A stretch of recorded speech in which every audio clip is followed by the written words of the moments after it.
I would rather chew broken glass than let my hands touch that desperate cow. I heard my future son-in-law mocking my only daughter at their own lavish engagement party. He and his best man laughed loudly, right outside the pantry door, clinking their expensive glasses of scotch. They thought I was just a clueless old man waiting to die in a rocking chair. They thought they had already won the ultimate jackpot, but they were about to learn a very brutal lesson. You never corner a 70-year-old self-made businessman who has absolutely nothing left to lose. I did not just cancel their multi-million-dollar wedding. I set a flawless legal trap, and I ended him completely and permanently. Before I continue telling you how I dismantled this monster piece by piece, let me know where you are watching this video from in the comments below. Please hit the like button and subscribe to the channel if you have ever had to fiercely protect the people you love from someone they trusted. It brings a lot of warmth to my heart to know which city or country you are listening from and what time of day it is for you right now. My name is William Crawford. I am 70 years old, and I am the founder of Crawford Logistics. I built my shipping and freight empire from a single rusty delivery truck 40 years ago. Since my beautiful wife Diane passed away from cancer 5 years ago, my daughter Valerie has been my entire universe. Valerie is a brilliant, kind-hearted woman, but she always struggled with her self-confidence. She never quite believed she was enough. So when a slick, fast-talking corporate consultant named Preston swept her off her feet, I genuinely thought my daughter had finally found her happy ending. I was dead wrong. The nightmare started on a warm Saturday evening in late September. I was hosting their engagement party at my private estate just outside of Boston. The mansion was filled with 200 of the most influential people in the Pacific Northwest. There was a live string quartet playing in the grand ballroom. Waiters carried trays of expensive champagne. Everyone was smiling. I wanted everything to be absolutely perfect for Valerie. She was wearing a stunning emerald dress, looking happier than I had seen her in years. Around 9 o'clock, the catering staff started running low on the beluga caviar appetizers. Since I knew exactly where the reserve jars were kept, I slipped away from the crowded ballroom and walked down the quiet marble hallway toward the main kitchen pantry. It is a massive walk-in room, lined with floor-to-ceiling wooden shelves. I stepped inside the dark pantry to grab the caviar. But the heavy oak door has a faulty hydraulic hinge. It swung shut behind me, clicking softly into the frame and plunging me into complete darkness. I reached into my pocket for my phone to use the flashlight. But before I could turn it on, the heavy doors leading into the adjoining hallway swung open. I heard heavy footsteps approaching. 2 men walked into the corridor right outside the louvered vents of the pantry door. I instantly recognized the voices. It was Preston, my future son-in-law, and his best man, Trent. I was about to push the pantry door open and offer them a drink when Trent spoke. His tone was slurred with expensive alcohol and thick with amusement. "Are you seriously going through with this man?" Trent asked, laughing under his breath. "I mean, look at her out there. Valerie is not exactly your usual type. She is so clingy." I froze. My hand stopped inches from the brass doorknob. The air in my lungs suddenly felt like freezing water. Preston snorted. It was a cold, vicious sound that completely lacked the charming warmth he always displayed in front of me. "Are you kidding me?" Preston scoffed, his voice dripping with pure, absolute disgust. "I would rather chew broken glass than let my hands touch that desperate cow. But she is completely obsessed with me. She hangs onto my every word like a pathetic puppy. And more importantly, Trent, her old man just turned 70 last month." My blood turned to ice. I pressed my back against the wooden shelving, praying that the pounding of my heart was not loud enough to echo through the thin wooden slats of the door. I gripped the silver serving tray in my hands so tightly that my arthritic knuckles began to ache. Trent chuckled, clinking his glass against Preston's. "So this is just a very long, very expensive con job then?" "It is the easiest payday of my life," Preston bragged, his tone reeking of unearned arrogance. "William is an absolute dinosaur. He still runs Crawford Logistics like it is 1990. He refuses to modernize his corporate structure. Once Valerie and I are officially married, I automatically get the Chief Executive Officer title. I have already been working as his Vice President of Acquisitions for 6 months, playing the loyal, devoted son. He trusts me completely. He eats right out of the palm of my hand. I closed my eyes. The sheer malice in his voice was suffocating. This was the man who had sat at my dining table, asked for my blessing, and promised to cherish my daughter forever. "So what is the actual endgame here?" Trent asked. "You cannot just pretend to be a loving husband forever. You will lose your mind." "I do not have to do it forever," Preston replied smoothly, taking a slow sip of his drink. "The strategy is incredibly simple. After the wedding, we wait about 3 months. Then we start planting the seeds that William is losing his mind. We hide his keys. We mix up his meeting times. We convince Valerie that the grief of losing her mother has finally caught up to him and triggered early-onset dementia." My stomach plummeted. The sheer cruelty of his words made me physically nauseous. Preston continued outlining his monstrous plan with the casual ease of someone ordering lunch. "Once we get a doctor to sign off on his deteriorating mental state, we force a medical power of attorney. We push the old man into a luxury retirement home, where he cannot interfere with the business. Then, I take absolute control of the board. I liquidate the commercial real estate assets in downtown Seattle. The offshore accounts get a massive injection of untraceable capital. I give it 2 years tops before I file for a quiet divorce from Valerie and walk away with half the logistics empire. She will be too emotionally destroyed to even fight me in court." Trent whistled softly. "That is brutal, man. But what if the old man catches on before the wedding? What if he figures out you are already siphoning money from the expansion fund?" Preston laughed.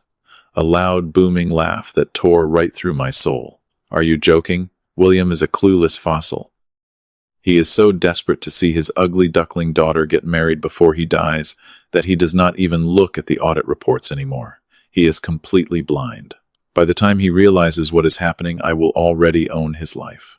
The footsteps began to recede down the hallway as they walked back toward the ballroom, leaving me alone in the suffocating darkness of the pantry. I stood there for a very long time. I did not burst out of the room. I did not scream. I did not run out to the ballroom and punch him in his arrogant face. If 40 years of surviving in the cutthroat freight industry had taught me anything, it was that anger makes you reckless. In business, when you discover a rat chewing through your wires, you do not scream and scare it away. You quietly lock the doors, and you set a lethal trap. I placed the silver tray of caviar down on the shelf. My hands were no longer shaking. The shock and the heartbreak had completely evaporated into a cold surgical rage. Preston thought I was just a tired old man. He thought my gray hair meant I was weak and naive. He had looked at my quiet demeanor and tragically mistaken it for stupidity. He wanted to play a high-stakes corporate game with my family. He wanted to steal the empire I bled to build and emotionally destroy the only child I had left in this world. I took a deep, steadying breath, letting the cool air fill my lungs. I pulled my phone from my pocket, making sure the audio recording I had started the moment I heard Trent's voice had captured every single damning word. It was perfectly clear. I walked out of the pantry, stepping back into the bright, warm light of my home. I smoothed the lapels of my tailored suit jacket. I was not going to cancel the wedding tonight. If I simply threw him out, Valerie would be devastated. She would think I was a paranoid, jealous father trying to sabotage her happiness. Preston would twist the narrative and play the victim. No. He was going to get exactly what he wanted. He was going to get a wedding.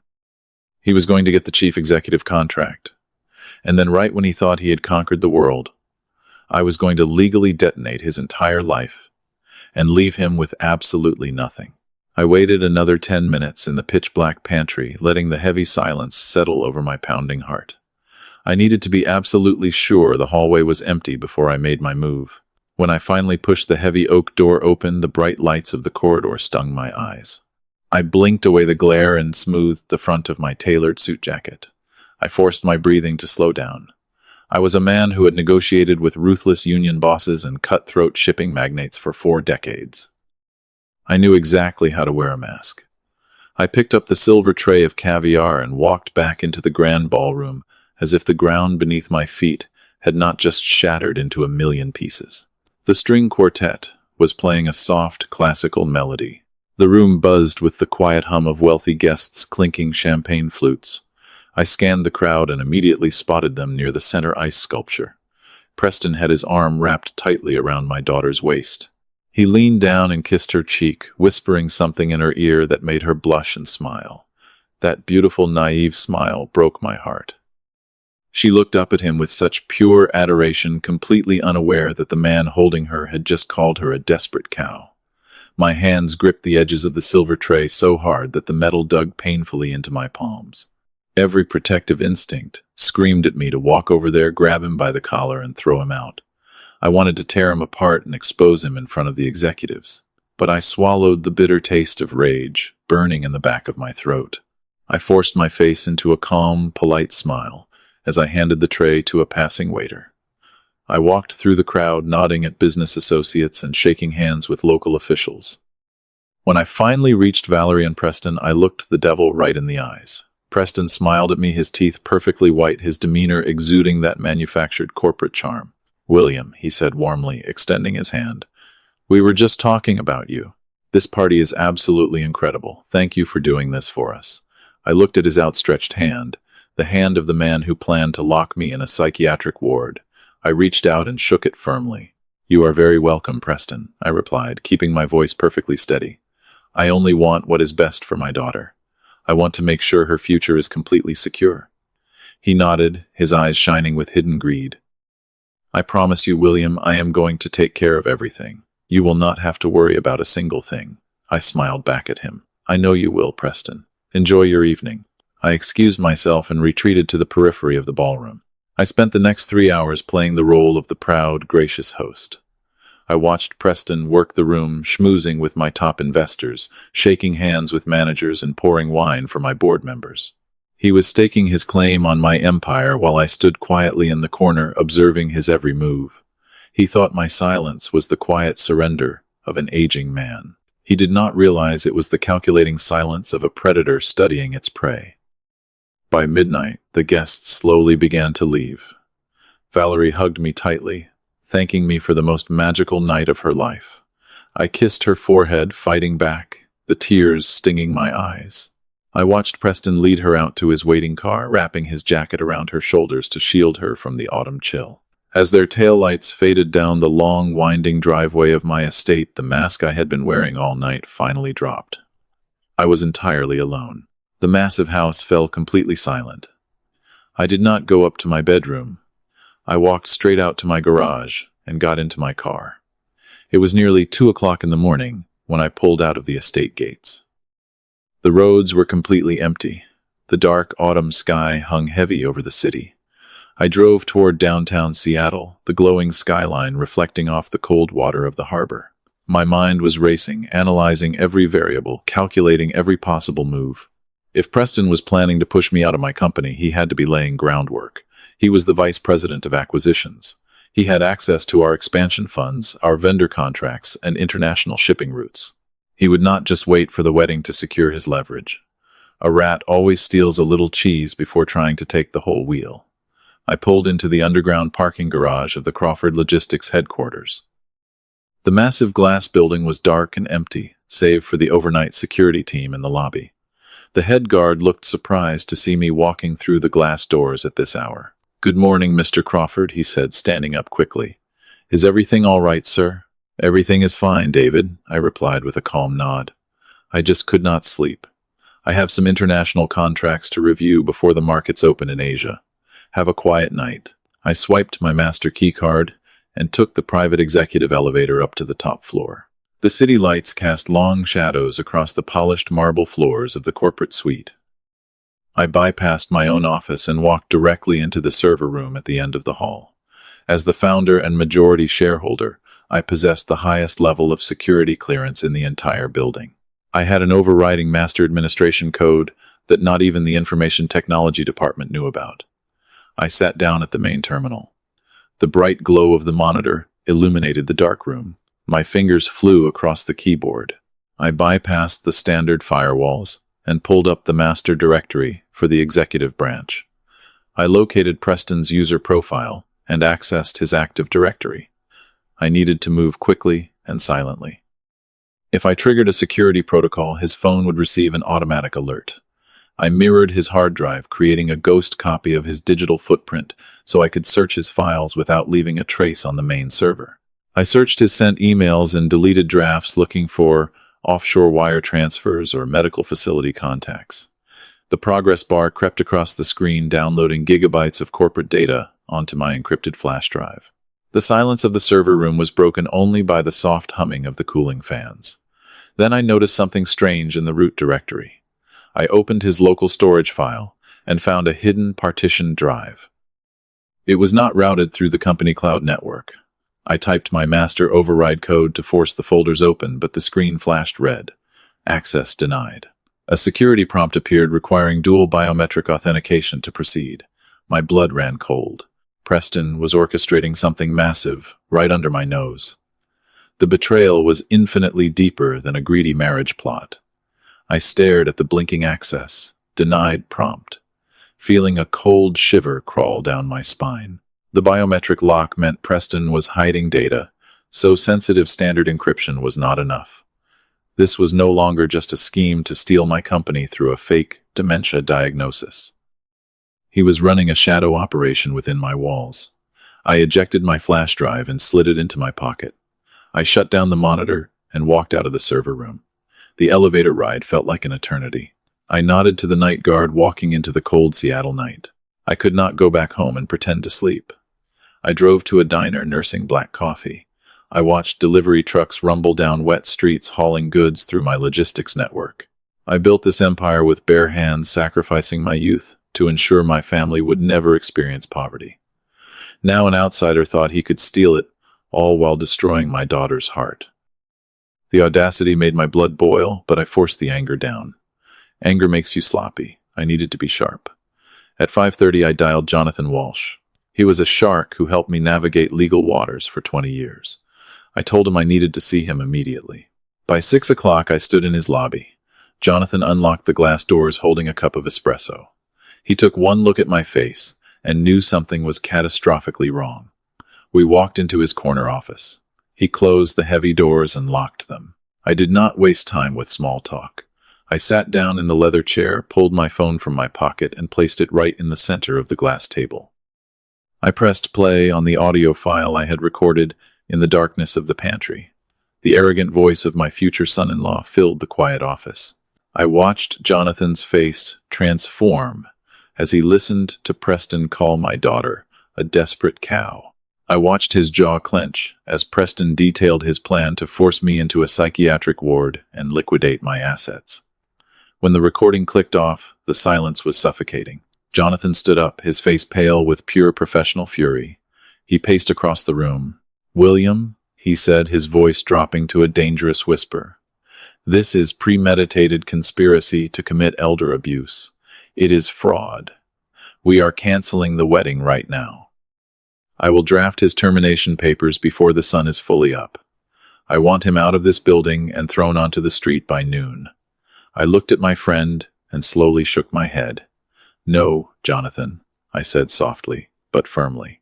"We are not canceling the wedding today." Jonathan stopped pacing, staring at me as if I had lost my mind. "William, did you hear what that monster said? He is planning to destroy Valerie and lock you in a facility. If he walks down that aisle, he gets half of everything.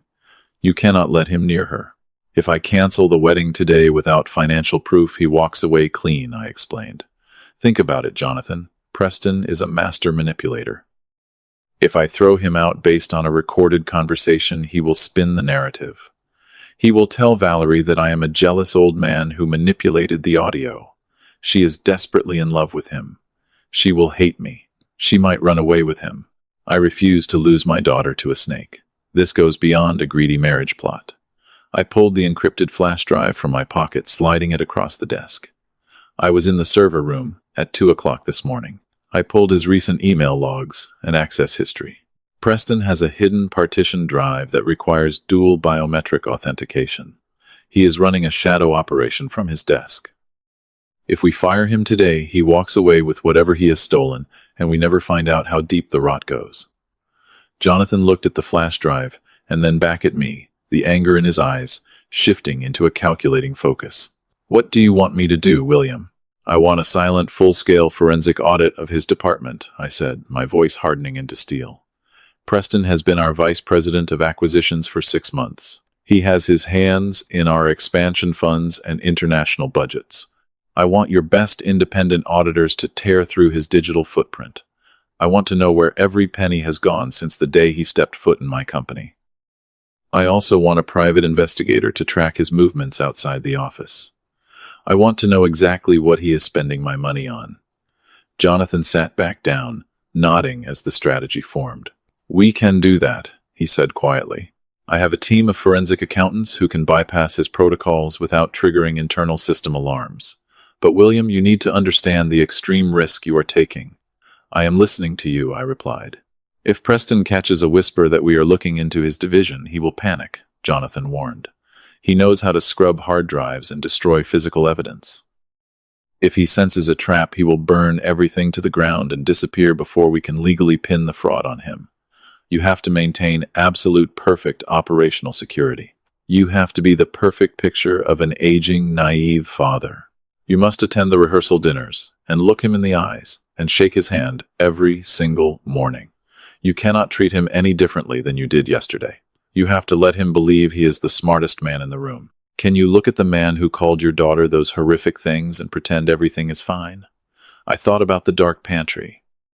I thought about the sheer arrogance in Preston's voice as he plotted to throw me into a memory care unit and steal the empire I bled to build. I felt that same cold surgical rage settle deep into my bones. I can do whatever it takes to protect my daughter, I told Jonathan without hesitation. Preston thinks I am just a clueless fossil waiting to fade away. I will give him exactly the father-in-law he expects. Let him get comfortable. Let him think he has already won. You just get me the financial evidence I need to put him in federal prison. Jonathan picked up the flash drive and locked it inside his desk drawer. Consider the audit started, he said. I will have the preliminary reports for you by Wednesday. But William, watch your back. Men like Preston do not leave things to chance. If he gets impatient, he might try to accelerate his timeline on your medical evaluation. Let him try, I said, standing up from the leather chair. I adjusted my jacket and walked toward the heavy doors, preparing to step back out into the morning light. I had a mask to put back on. The hunt had officially begun, and I was not going to stop until I dismantled his entire life. I would rather chew broken glass than let my hands touch that desperate cow. I heard my future son-in-law mocking my only daughter at their own lavish engagement party. He and his best man laughed loudly right outside the pantry door, clinking glasses. They thought I was a clueless old man waiting to die. They thought they had already won the ultimate jackpot. You never corner a 70-year-old self-made businessman. I set a flawless legal trap, and I ended his entire life. Before I continue telling you how I dismantled this monster piece by piece, let me know where you are watching this video from in the comments below. Please hit the like button and subscribe to the channel if you have ever had to fiercely protect the people you love. It brings me joy to know which city you are listening from right now. My name is William Crawford. I am 70 years old, and I am the founder of Crawford Logistics. I built my freight empire from a single rusty delivery truck 40 years ago. Since my wife Diane passed away, my daughter Valerie has been my entire universe. Valerie is a brilliant woman, but she always struggled with self-confidence. When a slick consultant named Preston swept her off her feet, I thought she found her happy ending. I was dead wrong. The nightmare started on a warm Saturday evening. I was hosting their engagement party at my private estate. The mansion was filled with 200 influential people. A string quartet played in the grand ballroom.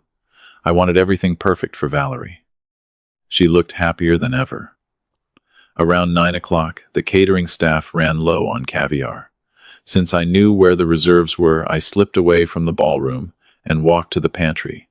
I stepped inside the dark room. The heavy oak door has a faulty hinge. It swung shut behind me, plunging me into complete darkness. I reached into my pocket for my phone. Before I could turn it on, the heavy doors leading into the hallway swung open.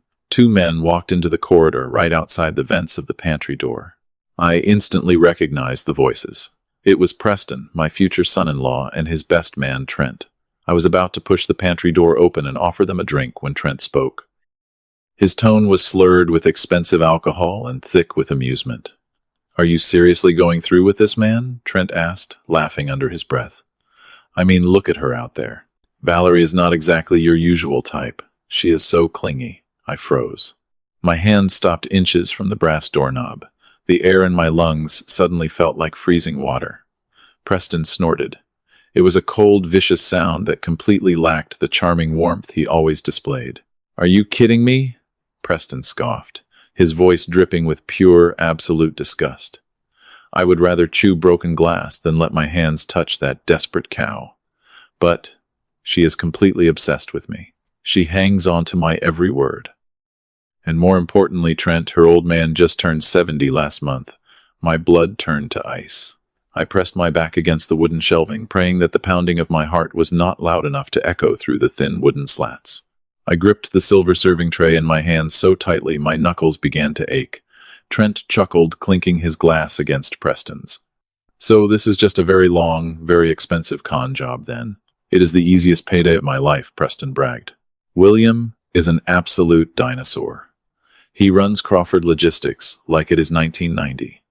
Once Valerie and I are married, I automatically get the Chief Executive Officer title. I have been working as his vice president for 6 months playing the loyal son. He trusts me completely. He eats right out of the palm of my hand." I closed my eyes. The sheer malice in his voice was suffocating.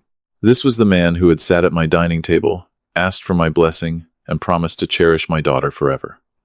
"So what is the actual endgame here?" Trent asked. "You cannot just pretend to be a loving husband forever. You will lose your mind." "I do not have to do it forever," Preston replied smoothly. "The strategy is simple. After the wedding, we wait 3 months. Then we start planting seeds that William is losing his mind. We hide his keys. We mix up his meeting times. We convince Valerie that grief has triggered early onset dementia." My stomach plummeted. The sheer cruelty of his words made me physically nauseous. Preston continued outlining his monstrous plan. "Once we get a doctor to sign off on his mental state, we force a medical power of attorney. We push the old man into a retirement home where he cannot interfere with business. Then I take control of the board. I liquidate the commercial real estate assets. The offshore accounts get an injection of untraceable capital. I give it 2 years tops before I divorce Valerie and walk away with half the empire." Trent whistled softly. "That is brutal, man. But what if the old man catches on before the wedding? What if he figures out you are already siphoning money from the expansion fund?" Preston laughed, a loud laugh that tore right through my soul. "Are you joking? William is a clueless fossil. He is so desperate to see his daughter get married that he does not even look at audit reports anymore. He is completely blind. By the time he realizes what is happening, I will already own his life." The footsteps began to recede down the hallway as they walked back toward the ballroom, leaving me alone in the suffocating darkness of the pantry. I stood there perfectly still for a very long time. I did not scream. I did not run out to the ballroom and punch his arrogant face. If 40 years of surviving in the freight industry had taught me anything, it was that anger makes you reckless. When you discover a rat chewing through your wires, you do not scream and scare it away.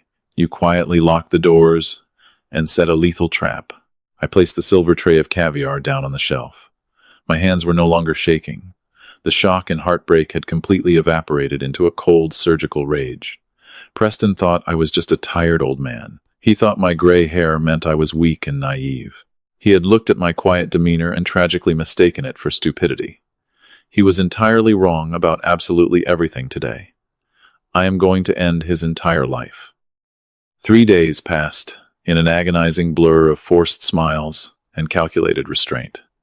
I went to the office every single morning and greeted Preston with the same warm, fatherly affection I had always shown him. I listened to him talk about our upcoming expansion projects. I watched him sit in my boardroom and drink my coffee. Every time he called me Dad, I felt a violent physical urge to throw him through the glass windows of the executive suite. But I smiled.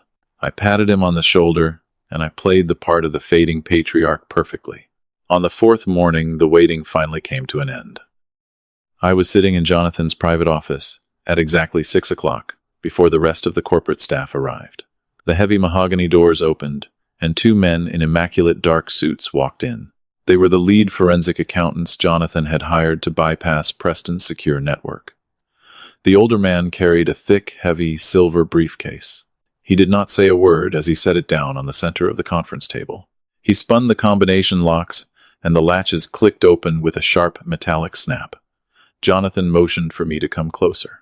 We pulled the thick stacks of printed financial records from the briefcase, spreading them across the polished wood. The lead auditor adjusted his glasses and looked directly at me. "Mr. Crawford," he said, his voice completely devoid of emotion, "your future son-in-law is not planning a future takeover.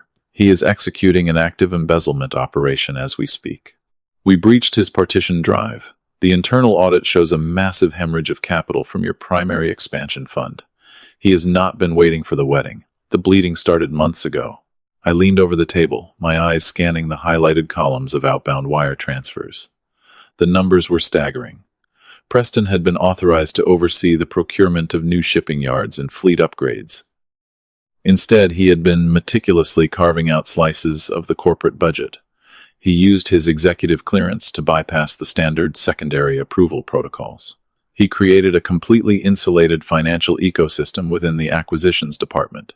The spreadsheets showed dozens of recurring payments moving out of our primary operating accounts every single week. My chest tightened as I looked at the final calculated sum at the bottom. $2 million. Over the last 6 months alone, Preston had quietly siphoned $2 million in cash right out from under my nose. I stared at the bold black ink, feeling a renewed surge of pure, unadulterated fury. "How did he do this without triggering an internal alert?" I asked, trying to keep my voice steady. "Our accounting department is rigorous. We have checks and balances for every single vendor invoice over $50,000. He could not have just wired $2 million to himself without someone in the finance department raising an immediate red flag." "He did not wire it to himself," the auditor explained, pulling a separate folder from the briefcase. "He wired it to 5 different trucking maintenance companies based in the Pacific Northwest. According to the invoices, these companies were providing emergency diesel repair services and fleet upgrades for your older commercial rigs. The paperwork is flawless. The tax identification numbers match.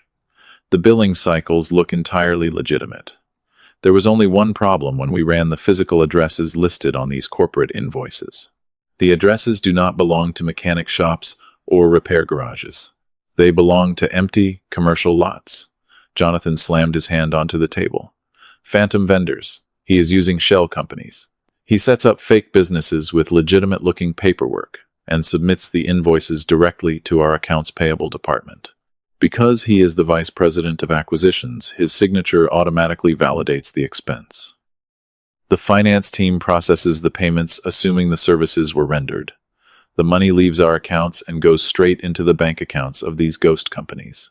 From there, the trail is supposed to go cold. He is washing the money through fake corporate expenses and funneling it out of the company. The sheer audacity of the scheme was breathtaking. He was stealing my money to build his own personal war chest. I felt a sick feeling in my stomach as I realized how meticulously he had planned this. He was building his fortune while smiling at my daughter and sleeping in her bed. He was laughing at my expense while robbing me blind. "Where are the shell company accounts located?" I asked, my voice dropping to a low, dangerous pitch. "If he is smart, he is moving the capital to the Cayman Islands, or some untraceable offshore banking haven immediately." The auditor shook his head. "That is the most interesting part of this entire operation, Mr. Crawford. We traced the routing numbers. The money is not being parked in offshore accounts. It is not sitting in a tax haven waiting for him to flee the country. A portion of it is being diverted into high-yield municipal bonds, but the vast majority of the cash is bouncing right back into local domestic accounts. He is actively spending the embezzled funds right here in the city. The money is moving fast, and it is leaving a very loud trail." Jonathan and I exchanged a sharp look. If Preston was keeping the money local, he was heavily exposed. A smart criminal hides their stolen wealth in the shadows. An arrogant criminal spends it in the light. "He thinks he is completely untouchable," I murmured, staring at the documents. "He thinks because I am an old man, nobody is ever going to check the books. He is so confident in his deception that he is spending the cash in our own backyard. But what is he buying? He already lives in a luxury townhouse that I pay for through Valerie. That is where our digital jurisdiction ends, the auditor said quietly, closing the silver briefcase. We can track the corporate wires to the phantom vendors. We can see the money bouncing into personal holding accounts. But we cannot legally pull his personal credit card statements or track his physical purchases without a federal subpoena. You have the proof of embezzlement. You have the paper trail of the wire fraud. But if you want to know exactly what he is doing with the stolen money on the ground, you need someone who can follow him outside of the office building. The path forward was instantly clear to me as I looked at the papers.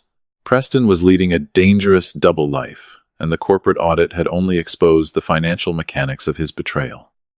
To entirely destroy him, I needed to uncover the personal rotting core of his operation. I needed to know exactly where he went when he told my daughter he was working late.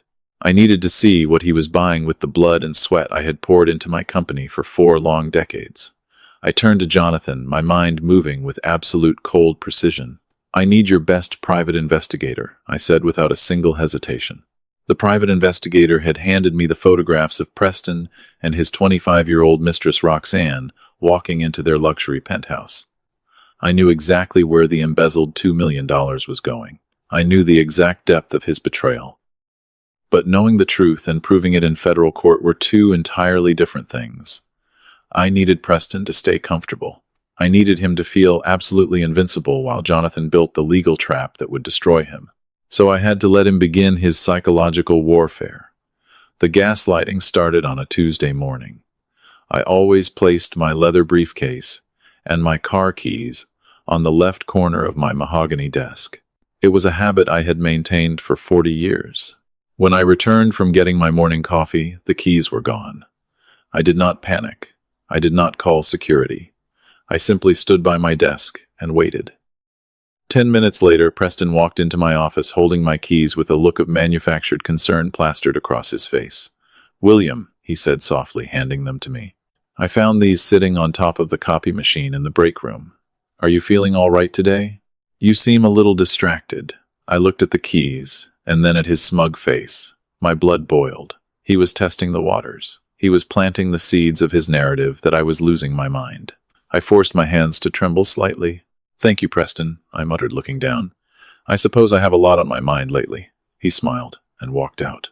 The minor inconveniences escalated rapidly into calculated public humiliations.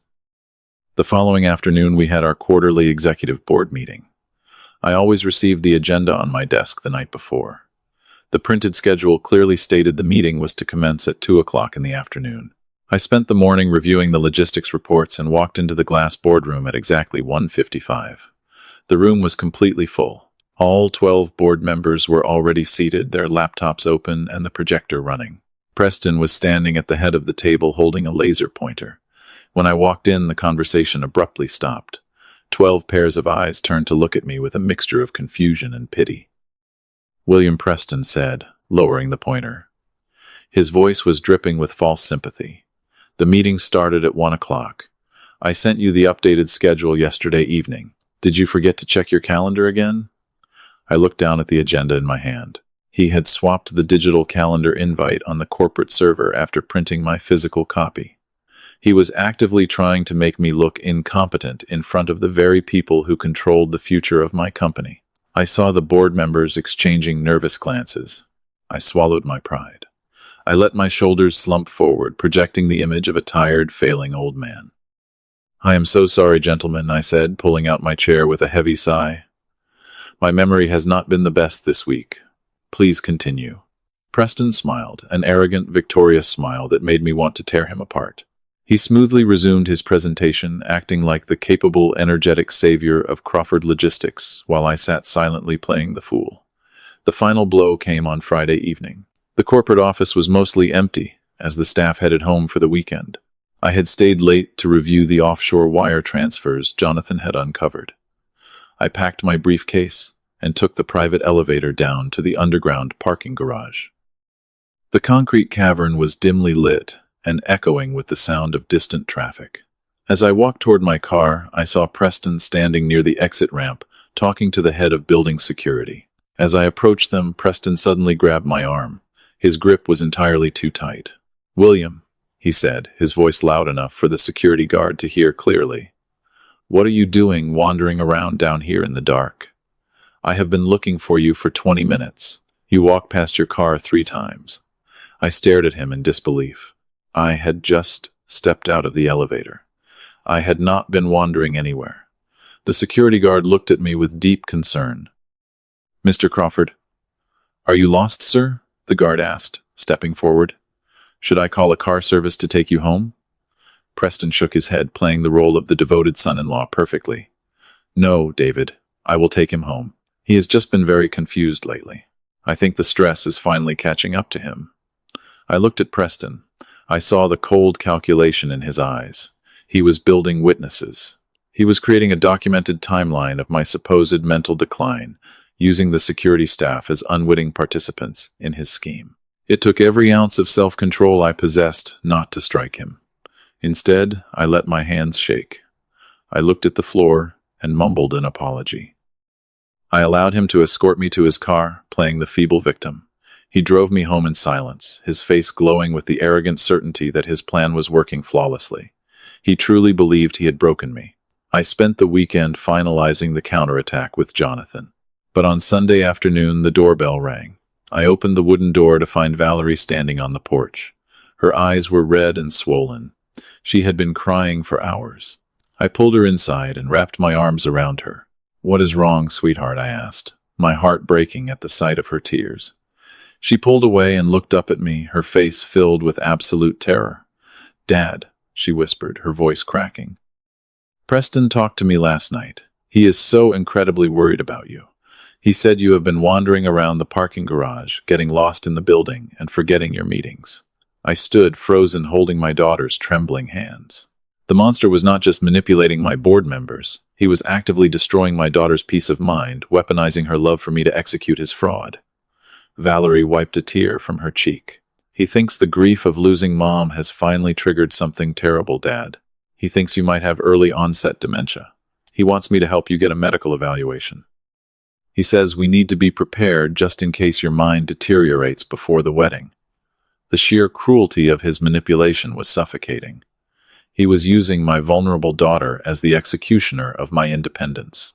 I pulled Valerie into another hug, burying my face in her shoulders so she would not see the cold, murderous rage burning in my eyes. Do not cry, sweetheart, I whispered softly, stroking her hair. You do not need to worry about me. I promise you I will handle the medical paperwork this week. I will take care of absolutely everything. She hugged me tighter, believing my lie. When she finally left the house, I locked the door. The time for hiding in the shadows was over. The gloves were officially off. Valerie stood in the doorway of my study, her shoulders trembling as tears streamed down her pale cheeks. She looked so small and fragile, completely unlike the confident woman who had walked into this house just hours ago. Seeing her like this tore at my heart with a physical pain. Every instinct in my body screamed at me to wrap my arms around her, to tell her the absolute truth about the man she was preparing to marry.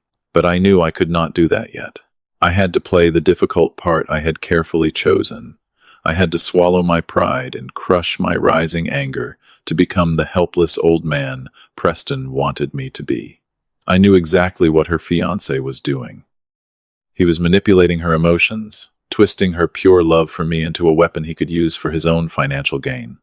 He was breaking her down, piece by piece, convincing her that her father was losing his mind.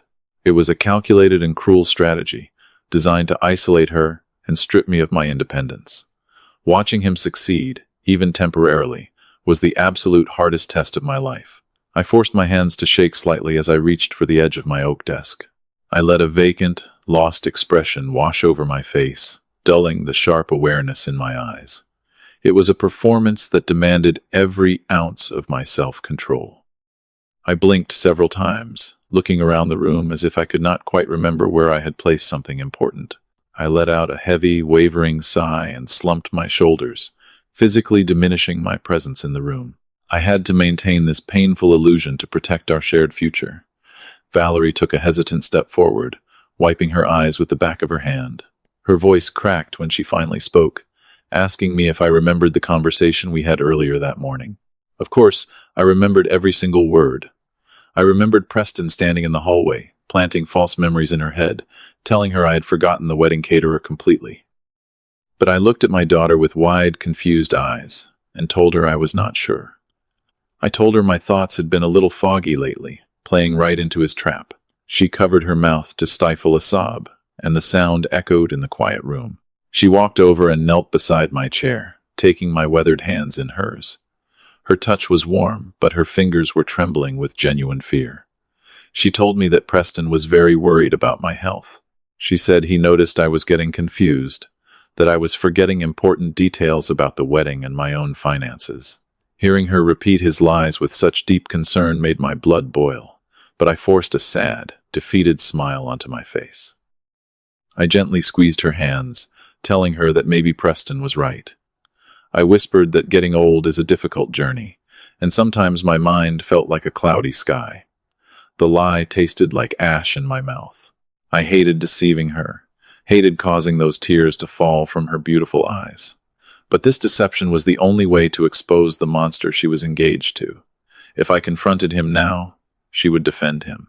He had already painted me as a paranoid, failing old man. I had to let his greed reveal his true nature completely. Valerie took a deep, unsteady breath, gathering her courage for what she had to say next. She looked down at our joined hands, unable to meet my gaze. She revealed that Preston had spoken to a lawyer earlier that afternoon. He suggested that it might be best for everyone if I signed a power of attorney document. He wanted to handle my legal and financial affairs, just to relieve me of the stress. He framed it as an act of love, a burden he was willing to carry so I could just relax and enjoy the upcoming wedding. The sheer audacity of the request echoed in the silent space between us. A power of attorney. He did not just want to manage the wedding expenses. He wanted the keys to my entire estate before they even exchanged their vows. He wanted to drain my accounts, secure the assets, and leave me completely powerless. My heart pounded a furious rhythm against my ribs, but I kept my breathing slow and shallow. I looked at her, with a perfectly crafted expression of mild confusion, acting as though I did not fully grasp the severe implications of the document. She quickly added that it was only a precaution, just in case my memory slipped completely before the big day. Preston had convinced her that I might accidentally mismanage my funds or forget to pay the venue, which would ruin the celebration. She promised me that he only had our best interests at heart, that he wanted to protect the family legacy. It was sickening how thoroughly he had brainwashed my intelligent daughter. He had masked his naked ambition with a veil of fake compassion, using her genuine love for me as the very instrument of my destruction. I let a long, heavy silence stretch out, pretending to struggle with the heavy concept. I slowly nodded my head, projecting the image of a tired, broken man who was ready to surrender his independence. I reached out and gently stroked her hair, telling her that I did not want to be a burden to her or to Preston. I promised her that I would take care of the paperwork, that I would review the documents he provided. I told her that whatever made her happy and secure was the only thing that truly mattered to me. Valerie threw her arms around my neck, crying softly into my shoulder. She thanked me repeatedly, calling me the best father in the world. She said she felt so relieved that we were sorting this out, that Preston would handle everything so I could just rest. I hugged her back tightly, breathing in the familiar scent of her perfume, silently vowing to protect her from the terrible mistake she was about to make. She kissed my cheek, wiped her remaining tears, and turned to leave the study, feeling completely reassured that her fiancé had solved our family crisis. I listened to the sound of her footsteps fading down the hallway until the house was completely silent again. The moment I heard the front door close, my posture instantly transformed. My back straightened, and the fake tremor in my hands vanished completely. The cloudy, confused look in my eyes was replaced by a sharp, cold clarity. Preston thought he was dealing with a senile old fool who would quietly hand over the keys to his kingdom. He had underestimated me profoundly. I walked over to the window and looked out into the darkness. The gloves were officially off. I stood there for a long time, watching the dark night sky. Tomorrow, I would begin my counterattack. I would save my daughter, no matter the cost. The next morning began before the sun even considered rising over the cold Seattle skyline. I knew Preston had likely bribed a few of the overnight security guards at my estate, or at the very least asked them to monitor my movements under the guise of caring for my fragile state.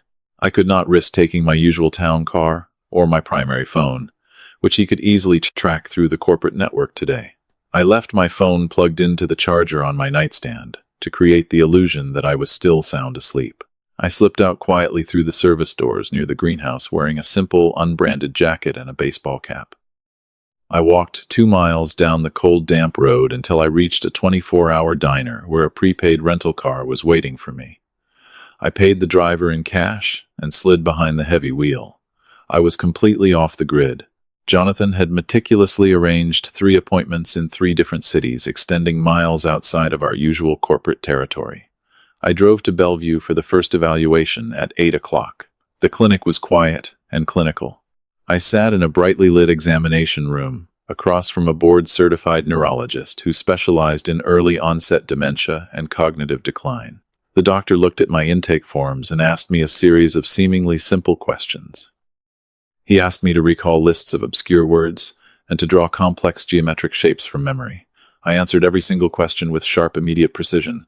I did not falter. I did not hesitate. The testing progressed into grueling hours of spatial reasoning puzzles, complex mathematical problem-solving, and deep psychological profiling.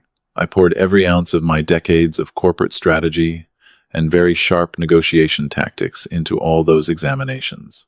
By noon, I was driving to Tacoma for my second appointment. The process started all over again. Another brilliant specialist. Another barrage of intense psychological and neurological testing. They mapped my cognitive functions, measured my reaction times, and tested my short-term and long-term memory retention. It was mentally exhausting work. My brain felt like a muscle that had been pushed to its absolute physical limit. But every time I felt a wave of fatigue wash over me, I remembered the arrogant laugh of the man who planned to throw me into a locked ward. I remembered the tears in my daughter's eyes as she believed I was fading away. That white-hot protective rage fueled me directly through the complete daily exhaustion. My third and final appointment was in Olympia late in the afternoon. By the time the final neurologist set down his clipboard, the sun was already beginning to set.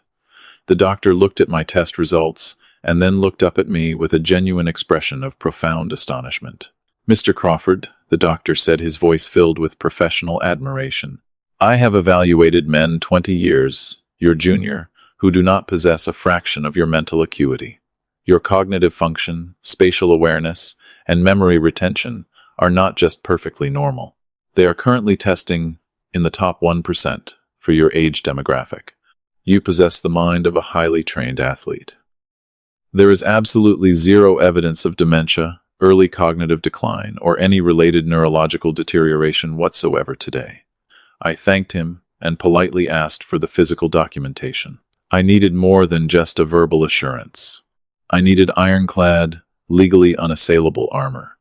Each of the 3 independent doctors drafted a comprehensive medical affidavit detailing the exhaustive nature of their testing and certifying my flawless mental capacity. With the 3 sealed envelopes resting on the passenger seat of my rental car, I drove back toward the city. I did not return home immediately. I met Jonathan at a private banking facility where a trusted notary public was waiting for us in a secure back room. I watched as the notary reviewed the medical credentials, stamped the documents, and signed her name in thick black ink. Every single page was meticulously time-stamped and legally certified for our future records. I slid the heavy stack of paper across the table to my attorney. Jonathan opened the folder and reviewed the 3 distinct medical evaluations. A slow, triumphant smile spread across his face as he read the doctor's conclusive remarks. He looked up at me and tapped the files with his pen. "William," he said softly, "these affidavits are absolute perfection. If Preston even attempts to file for a medical conservatorship or tries to challenge your mental competency in front of a judge, I will bury him under a mountain of perjury charges. He will be laughed out of the courtroom and thrown directly into a jail cell." I leaned back in my leather chair, feeling the tension slowly begin to drain from my tight shoulders. The heaviest weight had been lifted. The terrifying threat of being stripped of my fundamental human rights and locked away in a sterile facility had been completely neutralized. Preston could no longer use my health as a weapon against my family. I had effectively severed the head of his most venomous snake right now. "But we are not finished yet," I said, bringing my focus back to the immediate battlefield. We have secured my independence, and we have the forensic proof of his embezzlement. We have the photographs of his mistress and the luxury penthouse. But if we strike now, he will just claim the phantom vendors were an administrative error. He will hire a team of vicious defense lawyers and drag my company through years of public litigation. He might even try to leverage Valerie to negotiate a massive settlement agreement. Jonathan nodded, folding his hands together on the desk. You are entirely correct. We have enough to fire him and file a civil suit, but criminal wire fraud requires undeniable proof of malicious intent. We need him to knowingly and willingly authorize a massive illegal transaction that he cannot possibly explain away as a simple bookkeeping mistake. He is arrogant, I pointed out, thinking of his smug face in the ballroom. He thinks he is holding all the cards. He thinks I am signing over the power of attorney later this week. Exactly, Jonathan said, a dangerous gleam appearing in his eyes. We need to use his own momentum against him. We need to present him with an opportunity so incredibly lucrative that his greed overrides his caution. We need a bait large enough to make him abandon his careful timeline. I looked at the certified medical documents resting safely in Jonathan's hands. We had built the perfect defensive wall against his vile attacks. Now it was time to construct the final guillotine. We needed a singular, catastrophic corporate transaction to expose his ultimate greed completely now. We needed to hand Preston the pen and watch him enthusiastically sign his own death warrant before he ever had the chance to walk my daughter down the aisle. He believed he was hunting a weak and very helpless victim. He was about to discover he was walking blindly directly into a perfectly designed, unavoidable legal slaughterhouse today. On Tuesday morning, I walked into the corporate headquarters of Crawford Logistics wearing the heavy, invisible cloak of a defeated man. I shuffled my feet slightly as I crossed the marble lobby, making sure the reception staff noticed my seemingly unsteady gait. I rode the private elevator up to the executive suite and instructed my assistant to hold all my regular calls. I told her I was dealing with a terrible migraine and needed absolute quiet. Then I asked her to page Preston and send him directly into my office. I sat behind my massive oak desk and prepared the stage. I scattered dozens of complex financial reports across the polished wood, leaving them in a chaotic, disorganized mess. I unbuttoned my collar, loosened my silk tie, and rubbed my temples vigorously until my skin was red and flushed. When the heavy glass doors finally opened, I looked up with tired, vacant eyes. Preston strode into the room carrying a sleek tablet and wearing a custom-tailored Italian suit that I had undoubtedly paid for through his phantom vendors. He flashed his signature charming smile, but I could see the predatory calculation lurking just beneath the surface. He walked over to my desk and looked down at the scattered documents with a mock expression of deep sympathy. "William," he said, his voice dripping with condescending warmth, "you look completely exhausted today. I told Valerie you were pushing yourself too hard. You really need to step back and let me handle these daily burdens." I let out a long, wavering sigh and buried my face in my hands. "You are right, Preston," I murmured, projecting a fragile vulnerability. "I am so incredibly tired. My mind is just not as sharp as it used to be. I look at these spreadsheets and the numbers just swim together into a blurry mess. I feel like I am losing my grip on the details." Preston walked around the desk and placed a comforting hand on my shoulder. His touch made my skin crawl, but I remained perfectly still. "It is perfectly normal, William," he reassured me. "You have carried this empire on your back for 40 years. It is time to pass the torch. I am here for you. We are family now." I slowly lifted my head and looked at him with desperate, hopeful eyes. "That is exactly what I wanted to talk to you about," I said, my voice trembling slightly. "I have been keeping a massive secret from the board of directors. For the past 8 months, I have been quietly securing the zoning permits and environmental clearances for the largest singular expansion in the history of Crawford Logistics. I call it the Apex Project." Preston's hand stiffened on my shoulder. He slowly walked back around to the front of the desk, his eyes locking onto mine. "The Apex Project," he repeated carefully. "I have never seen any internal emails regarding an expansion of that magnitude. What exactly does it involve?" I gestured weakly toward a thick blue binder sitting on the edge of the desk. "It is a highly leveraged, $50 million commercial harbor expansion out on the western waterfront," I explained. "It includes purchasing a massive tract of coastal real estate, upgrading our entire international shipping fleet, and building a state-of-the-art automated warehousing facility. It will effectively double our operational capacity on the West Coast within 3 years. The capital has already been fully allocated into a specialized holding account. The project is completely funded and ready to launch. I watched Preston's eyes dart toward the blue binder. I could literally see the greedy gears turning furiously inside his head. $50 million of liquid capital sitting in a vulnerable holding account. It was a sum so astronomically large that it dwarfed his petty $2 million embezzlement operation. He took a slow, deep breath, trying desperately to conceal the sheer magnitude of his excitement. "That is a monumental undertaking, William," he said carefully, maintaining his facade of professional concern. "But managing a $50 million harbor expansion requires constant, aggressive oversight. It involves daily negotiations with ruthless contractors and complex maritime regulations. If you are already feeling overwhelmed by the standard daily operations, taking on something like the Apex project could severely compromise your health." I nodded my head enthusiastically, playing right into his manipulative narrative. "That is precisely my greatest fear, Preston," I whispered, leaning forward with a look of helpless desperation. "I cannot run this project. My memory is failing me. I am terrified I will make a catastrophic mistake and bankrupt the company. But I cannot abandon the expansion now. The preliminary contracts are waiting for a signature." I paused, letting the heavy silence fill the executive office. I looked at him as if he were my only savior in a dark, terrifying world. "I want you to take it, Preston," I said softly. "I want to spin the Apex project off into an independent subsidiary company. I want to name you as the sole chief executive officer of that new division. I want to hand you total, complete operational and financial control over the $50 million fund today as an early wedding gift to you and Valerie."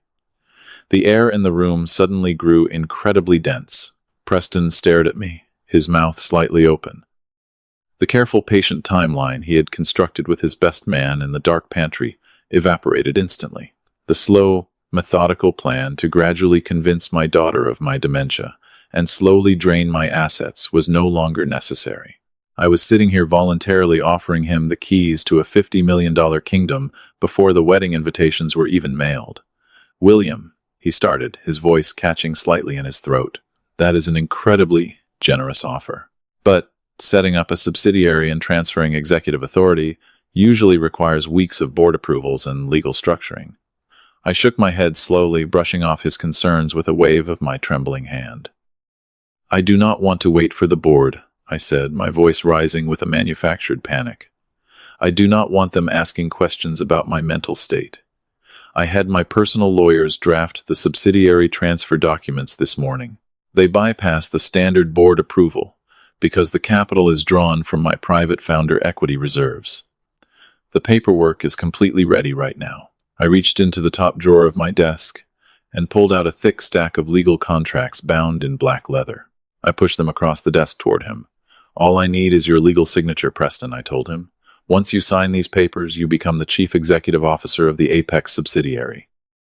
You will have absolute unrestricted access to the $50 million corporate account. You will not need my secondary approval for any vendor payments or contractor wire transfers. You will have total control." The mask completely slipped from his face. The charming, supportive son-in-law vanished, replaced by a man consumed by blinding, intoxicating greed. He lunged forward, planting both hands on my desk. His eyes were wide and frantic, fixated entirely on the black leather binder. He did not ask to read the fine print. He did not suggest we wait and consult with the corporate attorneys. He did not express any further concern for my deteriorating mental health. The bait was simply too massive to resist. "I will absolutely do it, William," he said, his voice tight with aggressive urgency. "You are absolutely right. We cannot wait for the board to interfere. They will just slow down the harbor expansion. Give me the pen. I will take this burden off your shoulders right now. You just focus on resting and getting ready for the wedding. I will handle the $50 million. He reached into his tailored jacket and pulled out a heavy gold fountain pen. He flipped open the black leather binder without reading a single paragraph. I watched in total silence as he aggressively scrawled his signature across the bottom of the first contract, legally binding himself to the subsidiary. He flipped to the next page and signed again. His breathing was heavy and ragged, driven by pure financial lust. He was aggressively demanding total control of a fund that did not actually exist. He was eagerly signing a legally binding confession of intent to manage corporate funds without oversight. The glorious legal trap had finally and officially snapped shut.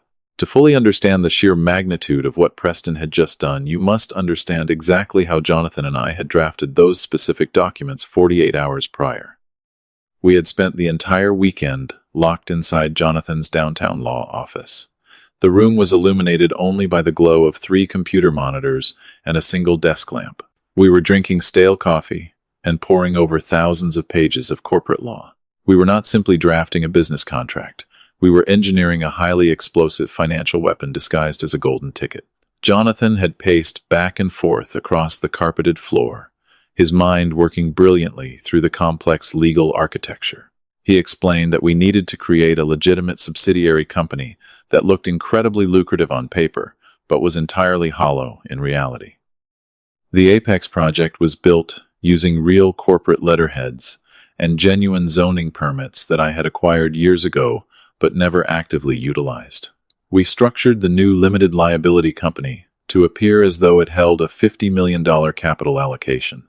In truth, the funds were entirely leveraged against a ghost credit line that required my final executive authorization to actually release the cash. As we meticulously assembled the foundational documents, Jonathan stopped pacing and looked at me with a very serious expression. "William," he said, his voice low and intensely focused, "we can give him the title of Chief Executive Officer. We can give him the illusion of total control. But if we want to completely destroy him, we need to bind him to a massive, inescapable debt. We need to attach a liability so severe that it will instantly bankrupt him the moment his embezzlement is legally exposed." I asked him how we could possibly accomplish that without raising immediate suspicion. Jonathan smiled a sharp, calculating smile and sat down at his computer terminal. He began typing rapidly, pulling up the dense boilerplate language of standard corporate bylaws. "We bury a poison pill deep inside the liability clauses," he explained, his fingers flying across the keyboard. "Standard executive contracts include a corporate veil.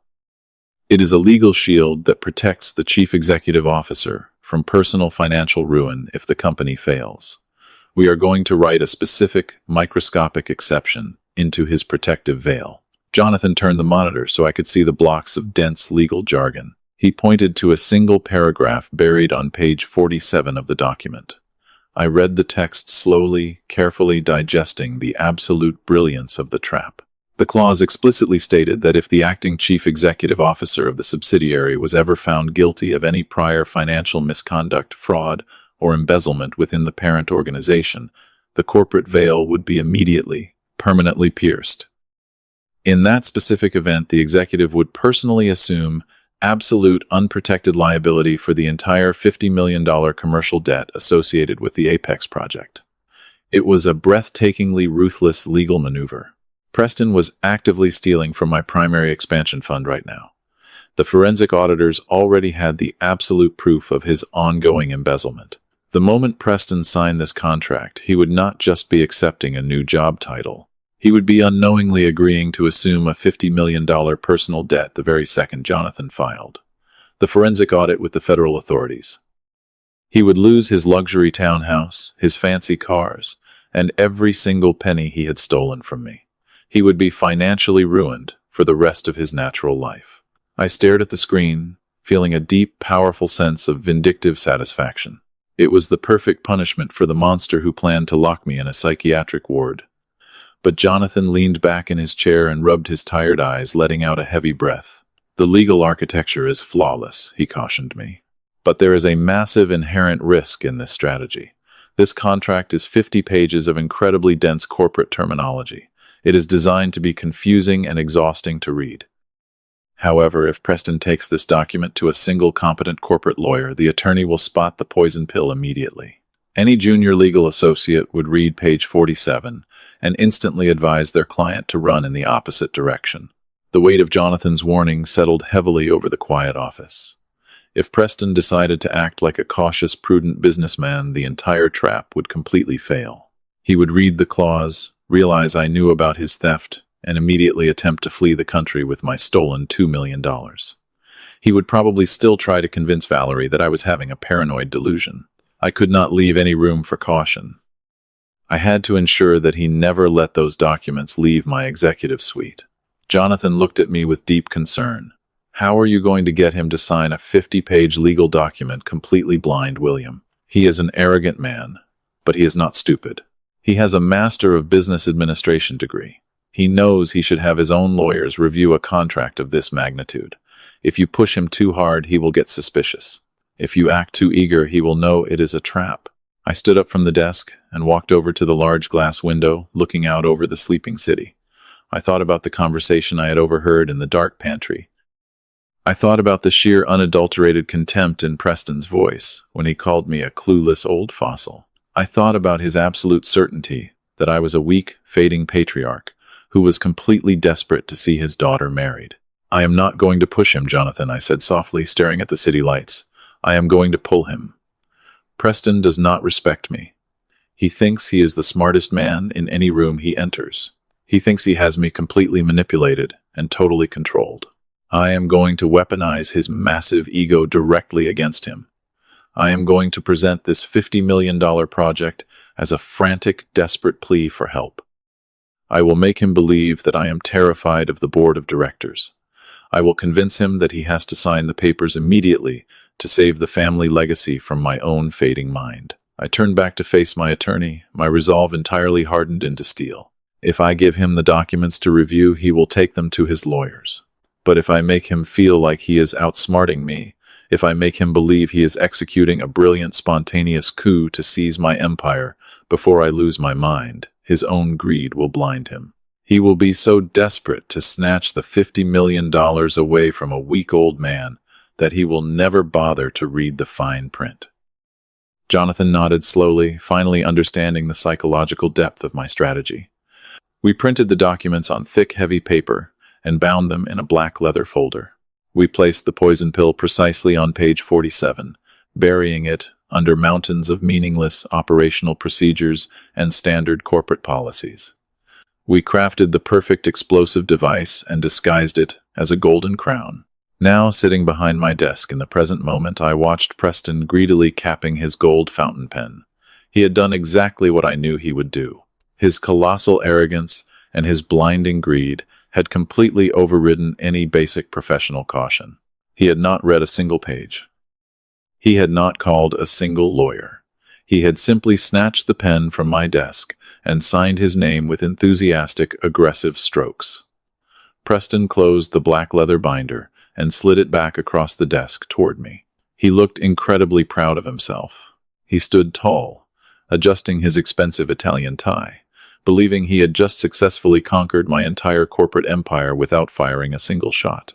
He smiled that sickening, familiar smile, completely unaware that the ink drying on page 47 had just permanently sealed his absolute financial destruction. He had swallowed the poison pill whole. My vengeance was now legally, completely unstoppable. The heavy mahogany doors of my executive suite swung open, and Preston walked in. He carried himself with the effortless arrogance of a man who believed he had already won a war without fighting a single battle. He wore a sharp navy suit, his hair perfectly styled, his smile radiating that toxic, manufactured warmth I had grown to absolutely despise. He walked across the plush carpet as if he already owned the building, completely unaware that he was stepping directly onto a carefully concealed landmine. I sat behind my desk and immediately slumped my shoulders forward. I let my breathing become shallow and ragged. When I reached out to gesture toward the leather chair opposite my desk, I forced my hand to tremble violently. It was a pathetic, broken gesture. I made sure my eyes looked glassy and exhausted, the perfect picture of a defeated patriarch who could no longer handle the crushing weight of his own empire. "William," Preston said, his voice dropping into a tone of sickeningly fake pity. "Valerie told me you were having a rough morning.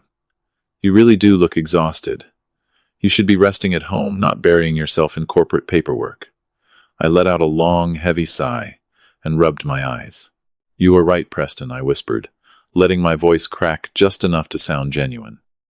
"I am so incredibly tired. My mind feels like it is swimming through fog. I cannot sleep. I cannot focus. The stress of the upcoming wedding and the daily operations of this company are simply too much for me now. Preston leaned forward, resting his hands on my desk. His eyes darted toward the thick, black leather binder sitting right in front of me. He knew exactly what it was. I had mentioned the Apex project to him the day before, planting the seed of the $50 million subsidiary. Now, the official transfer documents were sitting right within his grasp. I could see the naked, intoxicating greed flashing in his pupils. "That is why I am here, William," he said smoothly. "We are family. I want to take this burden off your shoulders. You mentioned transferring the executive authority of the harbor expansion project to me. I am fully prepared to step into that role today." I nodded slowly, letting my hands shake as I reached out and pulled the heavy black binder closer to me.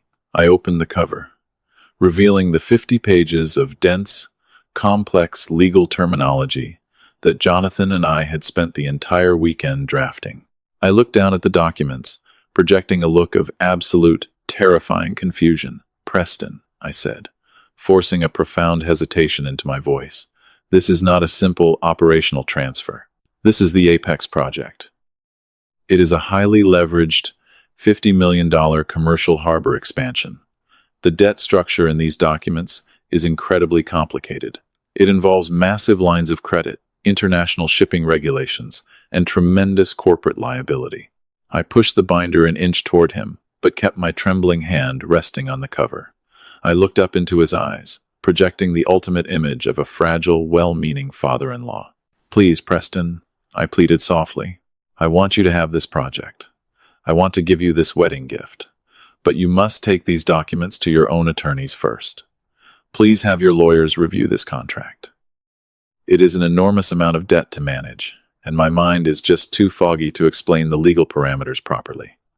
I do not want you signing anything you do not completely understand." It was the ultimate psychological bait. I was explicitly warning him.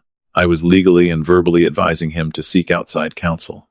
If he took the binder and walked out of the door to a lawyer, my entire trap would fail.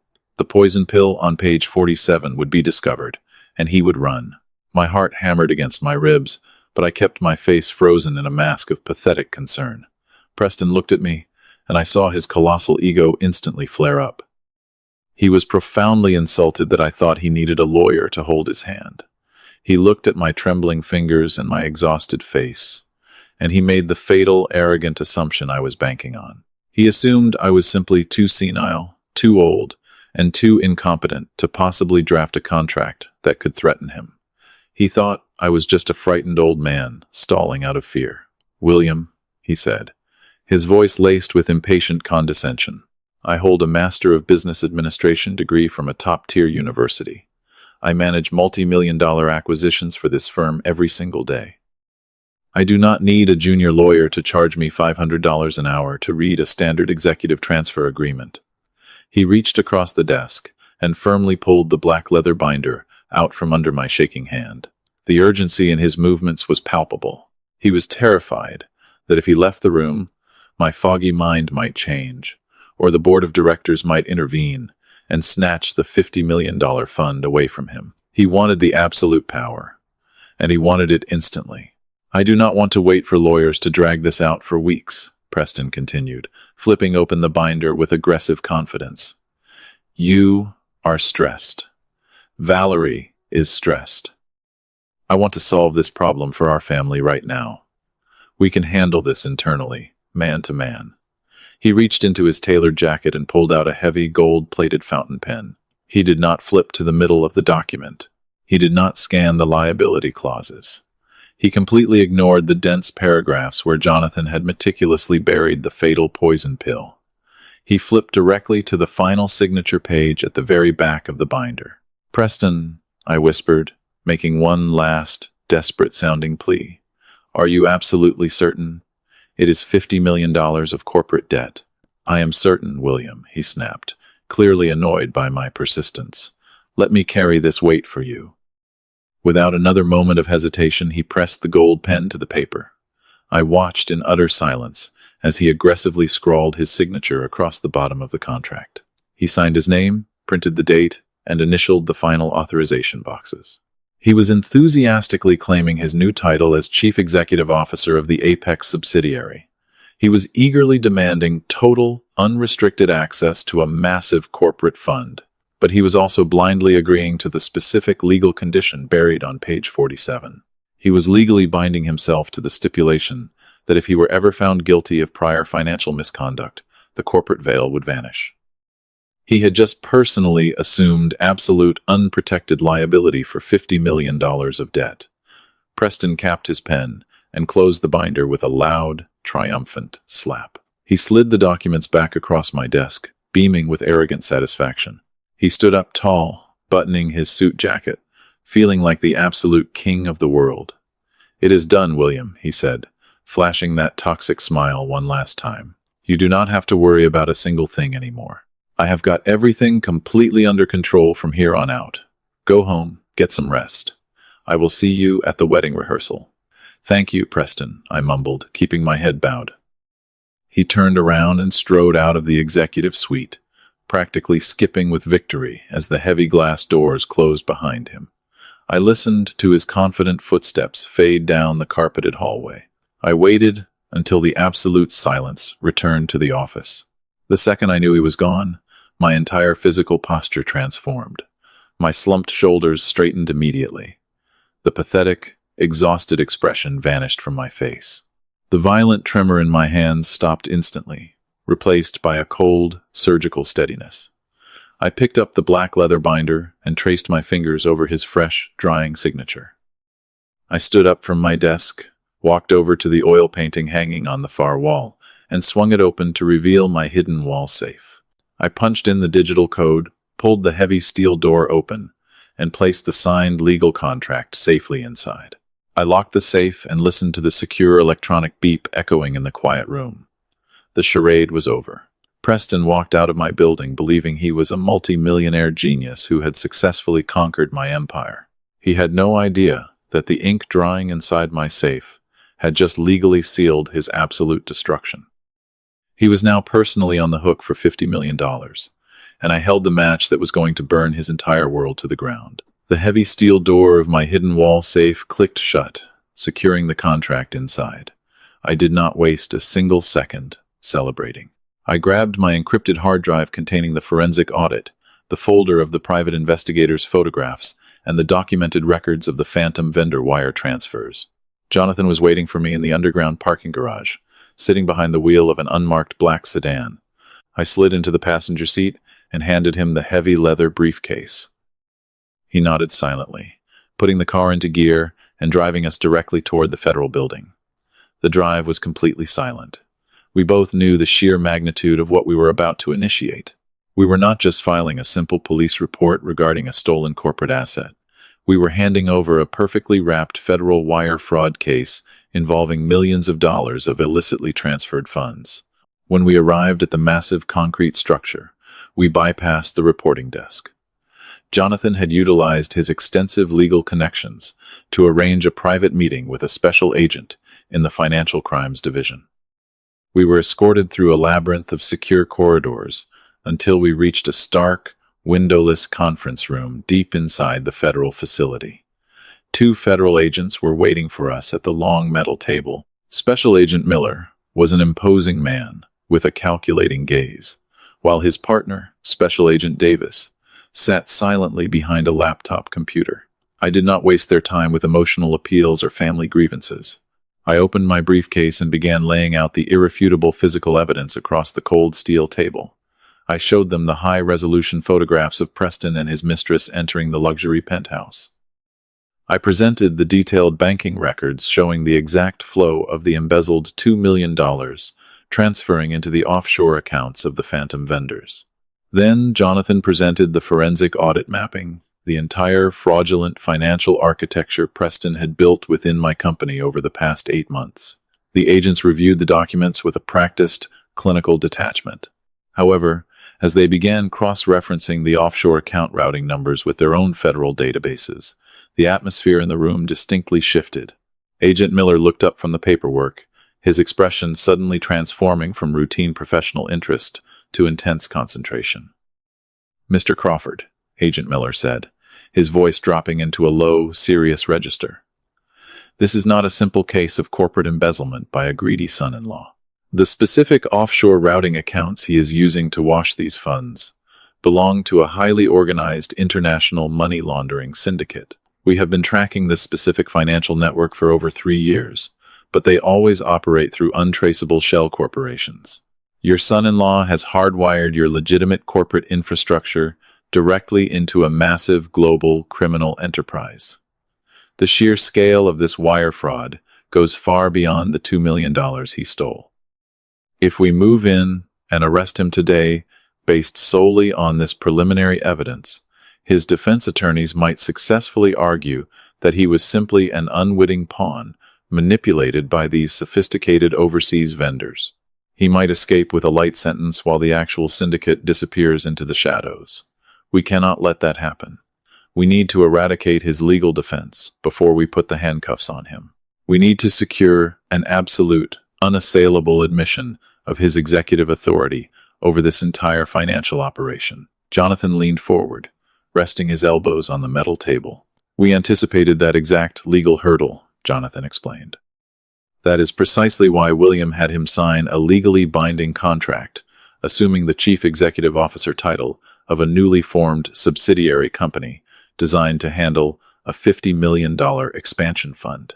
We embedded a strict liability clause into that specific agreement. Agent Davis looked at the contract and smiled a predatory smile.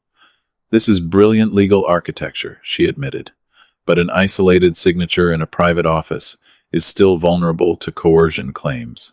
He will argue that you forced him to sign it under extreme duress. We need to eliminate that narrative.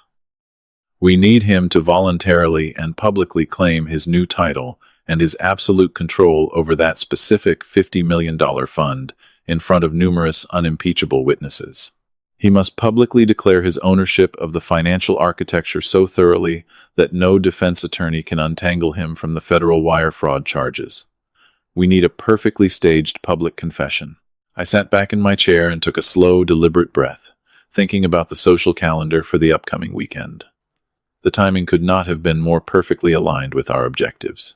Tomorrow evening, I said, my voice completely steady. I am hosting a lavish rehearsal dinner for my daughter in Preston at the most exclusive private country club in the city.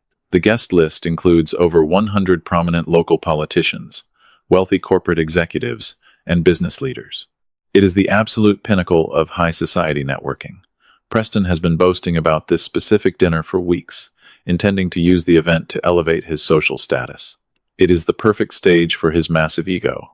He will be desperate to show off his new power in front of that elite audience. If we give him the opportunity, he will claim the crown for everyone to see. Agent Miller exchanged a quick, decisive look with his partner. We will authorize a full undercover operation, Agent Miller declared, closing the laptop with a definitive snap.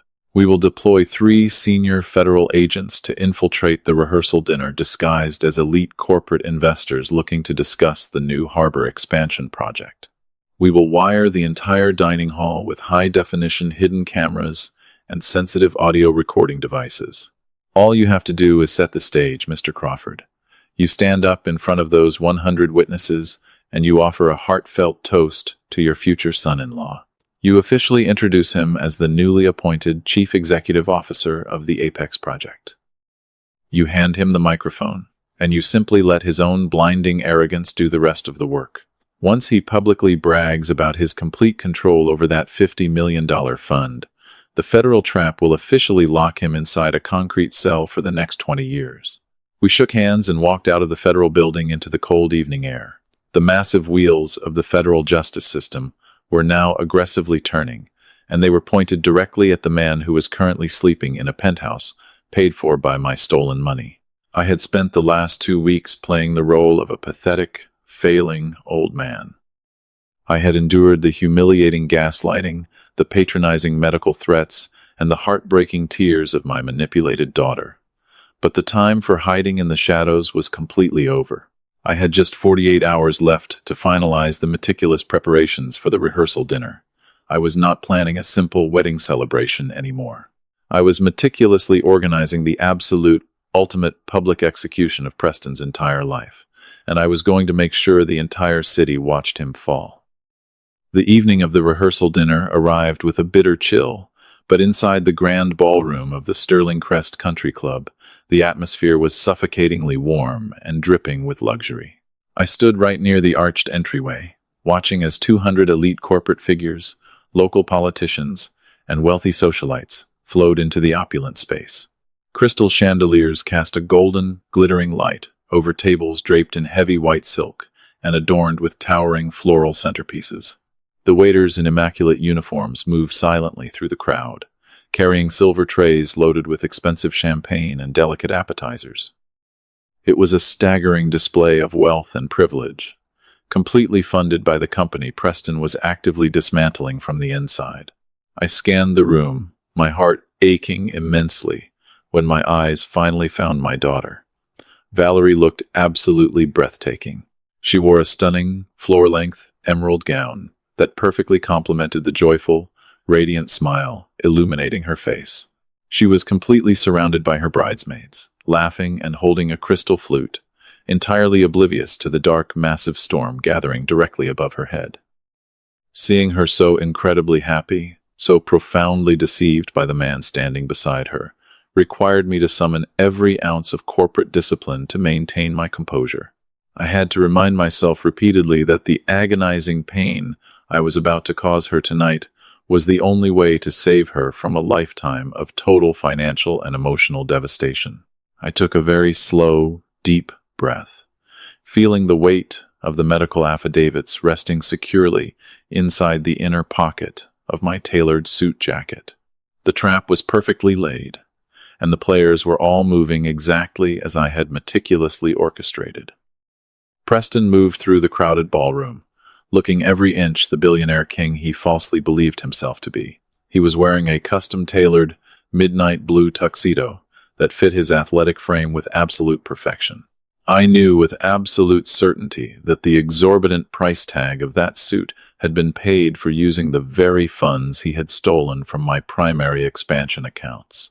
He radiated a toxic, magnetic arrogance, shaking hands with prominent business leaders, clapping local judges on the back, and laughing loudly at jokes he did not genuinely find funny. He was aggressively working the room, carefully cementing his elevated social status among the city elite. I watched him smoothly navigate toward a high-top table near the private bar, where 3 impeccably dressed men were nursing expensive scotch. I recognized them instantly, though I gave absolutely no outward indication. They were the undercover federal agents from the Financial Crimes Division, flawlessly disguised as wealthy coastal real estate developers interested in maritime investments. I watched Preston confidently introduce himself to them, handing over his thick, embossed business cards with an eager, predatory gleam in his eye. He was completely mesmerized by the prospect of securing even more wealth and power, utterly blind to the reality that he was aggressively shaking hands with the architects of his own federal indictment. The heavy, suffocating tension in the room was almost unbearable for me. Every passing minute brought us closer to the unavoidable collision. I quietly took my seat at the head table, sipping my sparkling water and watching the magnificent charade unfold around me. I waited patiently for the dinner service to conclude, knowing that Preston simply would not be able to resist the overpowering temptation of a live microphone and a captive, wealthy audience. As the final plates of the extravagant dinner were cleared away by the silent catering staff, a soft, musical clinking sound began to echo across the grand ballroom. Preston was standing at the very center of the elevated stage, tapping a silver spoon against his crystal champagne flute. The low murmur of 200 wealthy guests gradually faded into an expectant, polite silence. All eyes turned toward the handsome, smiling groom. Preston adjusted his tailored jacket, leaned confidently toward the polished microphone stand, and allowed a sickeningly sweet, entirely manufactured expression of profound love to wash over his handsome features. He began his speech by looking directly down at my beautiful daughter, who was gazing up at him with absolute, pure adoration. "Valerie, my love," he said, his voice echoing smoothly through the premium sound system, dripping with a manipulative, manufactured warmth. "Tomorrow, I get to make the greatest, most important decision of my entire life. I get to promise to protect you, to cherish you, and to build a magnificent future by your side. You are my absolute inspiration, my guiding light, and the only reason I stand here tonight feeling like the luckiest man in the entire world." The ballroom erupted into a soft, collective chorus of polite admiration. Valerie wiped a joyful tear from her cheek, her heart completely overflowing with love for a man who was entirely fictional. I felt my stomach churn violently. The sheer sociopathy required to stand in front of 200 people and lie so beautifully to the woman he was actively destroying was utterly terrifying. But Preston was not finished. He took a slow, theatrical sip of his expensive champagne, shifting his posture to project an aura of powerful, commanding authority. He turned his gaze away from Valerie and looked directly out into the vast sea of corporate executives, politicians, and the carefully positioned undercover federal agents. "And building that magnificent future requires a foundation of absolute trust," Preston continued, his voice swelling with aggressive, undeniable arrogance. "For 40 years, my incredible future father-in-law, William, has carried the monumental weight of Crawford Logistics on his shoulders. He built an empire from the ground up. But recently, as we all know, the crushing physical and mental demands of that empire have become too heavy for him to bear alone." He paused, looking down at me with a look of patronizing, fake sympathy. "Therefore, I am incredibly humbled and profoundly honored to officially announce tonight that William has officially passed the torch. As of yesterday afternoon, I have officially signed the legal contracts to become the sole, undisputed Chief Executive Officer of the Apex Project. I now possess absolute, unrestricted operational and financial control over the new $50 million commercial harbor expansion fund. I promise all of you here tonight, I will lead this company into a glorious, highly profitable new era." The ballroom instantly erupted into thunderous, enthusiastic applause. Wealthy investors cheered, raising their glasses to toast the newly crowned king of the corporate empire. Preston stood under the bright stage lights, soaking in the massive validation, his ego completely satisfying the strict legal requirements for a federal wire fraud indictment. The loud applause roared through the room. I slowly pushed my chair back and stood up. I walked calmly and deliberately up the short wooden stairs onto the elevated stage. Preston smiled, clearly thinking I was coming to embrace him. I stepped directly in front of him, smoothly intercepted the heavy microphone from his hands, and looked out at the silent, expectant crowd. "Before we begin to celebrate," I stated, my voice echoing with a cold, terrifying authority, "you should all know exactly how Preston plans to take care of my daughter." The entire ballroom plunged into a suffocating, absolute silence. My words hung in the chilled air, heavy and sharp, slicing right through the manufactured joy of the evening. I did not look at the elite corporate guests or the undercover federal agents sitting near the bar. I kept my eyes locked entirely on Preston. The confident, arrogant smile that had plastered his handsome face just a few moments prior began to falter, replaced by a sudden rigid confusion. He reached out his hand, hovering over the microphone, as if he wanted to snatch it back, but I stepped slightly to the side, physically blocking him from regaining control of the narrative. I raised my left hand, keeping my gaze firmly fixed on the groom, and gave a sharp, deliberate nod toward the elevated sound booth at the back of the grand hall.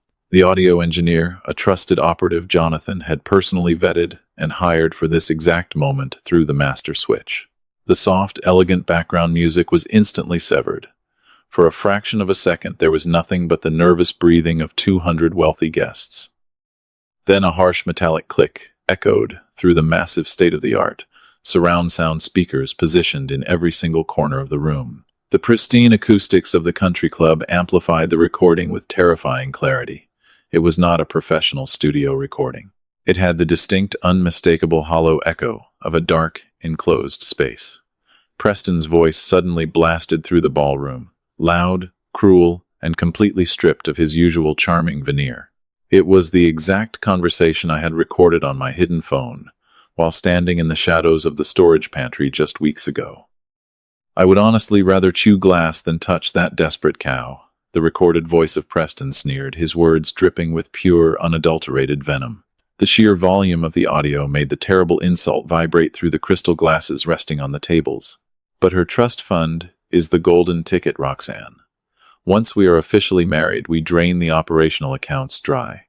We push the old man into a state-run retirement home, take complete control of the primary expansion funds, and we will finally be free to leave this miserable city. The recorded laughter of his mistress Roxanne, intertwined with his own arrogant chuckling, echoing terribly across the vaulted ceiling.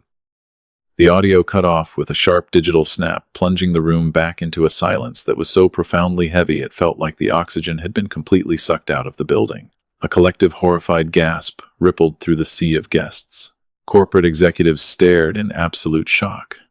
The undercover federal agents at the high-top table slowly lowered their drinks, their eyes locking onto the stage with intense, predatory focus. I turned my head to look at my daughter. Valerie was standing completely frozen, her face drained of every single drop of color. She looked like all the blood had suddenly rushed out of her body.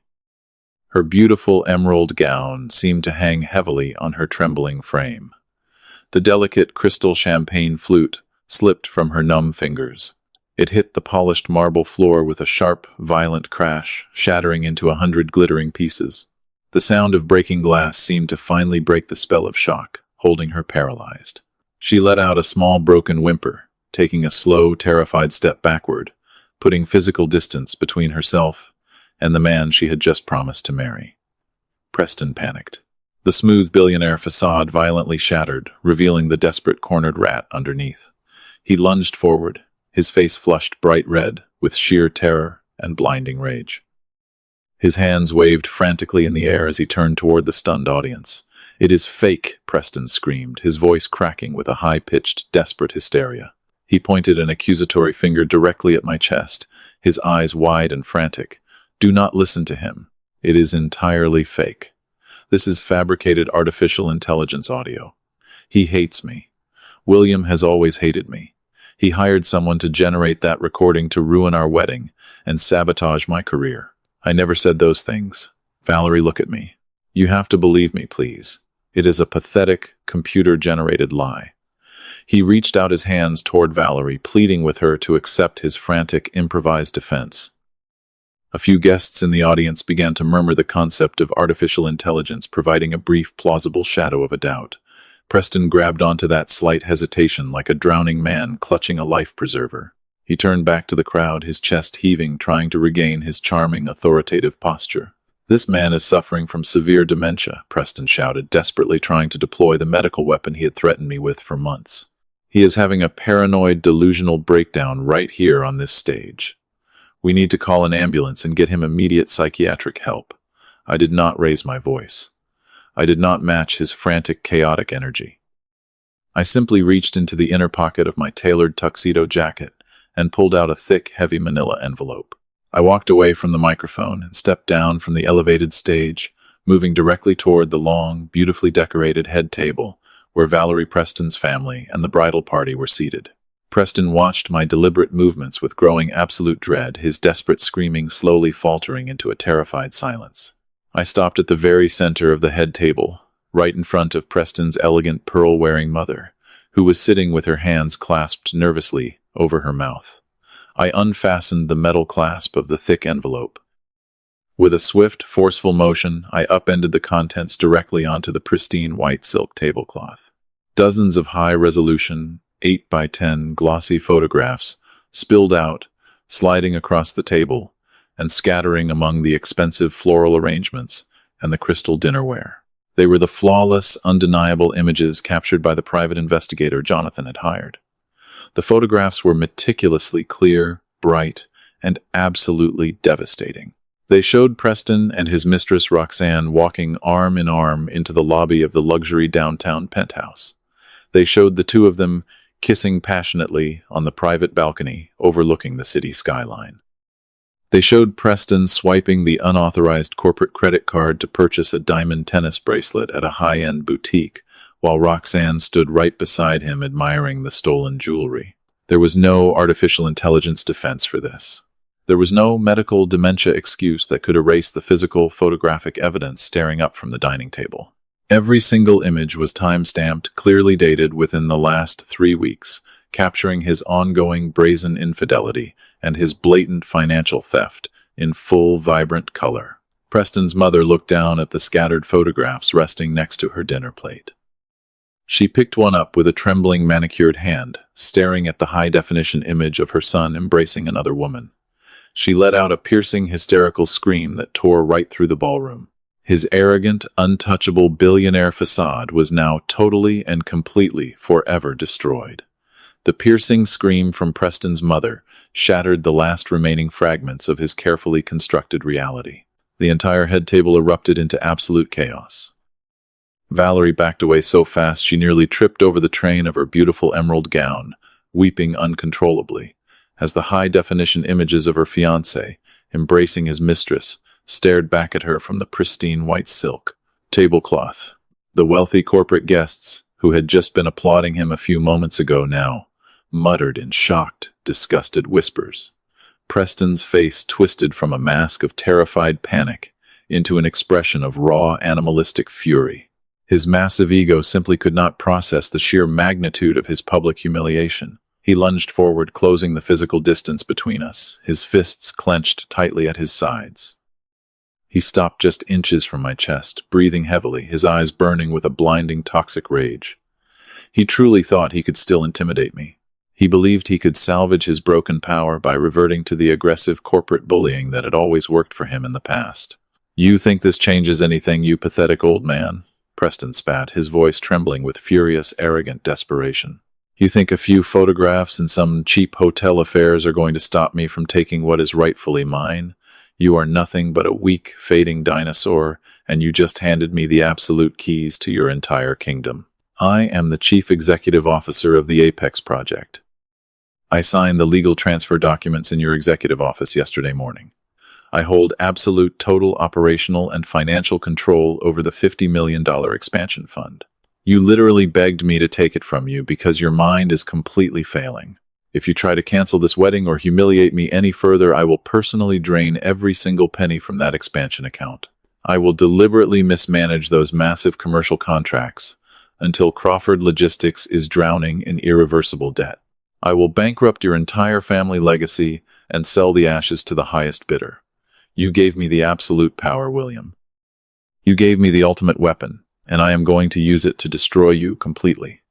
I stood perfectly still, absorbing his furious, desperate threats without blinking an eye. I did not step back. I did not raise my voice. I simply looked at him with a profound, surgical coldness. "You are absolutely correct, Preston," I said, my voice projecting clearly over the stunned silence of the grand ballroom. "You are the sole acting chief executive officer of the Apex Project. You did indeed sign a legally binding 50-page corporate transfer agreement in my executive suite yesterday morning. However, you were so incredibly blinded by your own colossal greed that you failed to actually read the contract before you enthusiastically signed your name. You assumed I was just a tired, clueless old man making a desperate mistake. You assumed my brain was far too fragile to possibly defend myself against your brilliant manipulation. But Jonathan and I spent the entire weekend drafting those specific documents, and we buried a very specific liability clause directly on page 47. Preston's chest abruptly stopped heaving.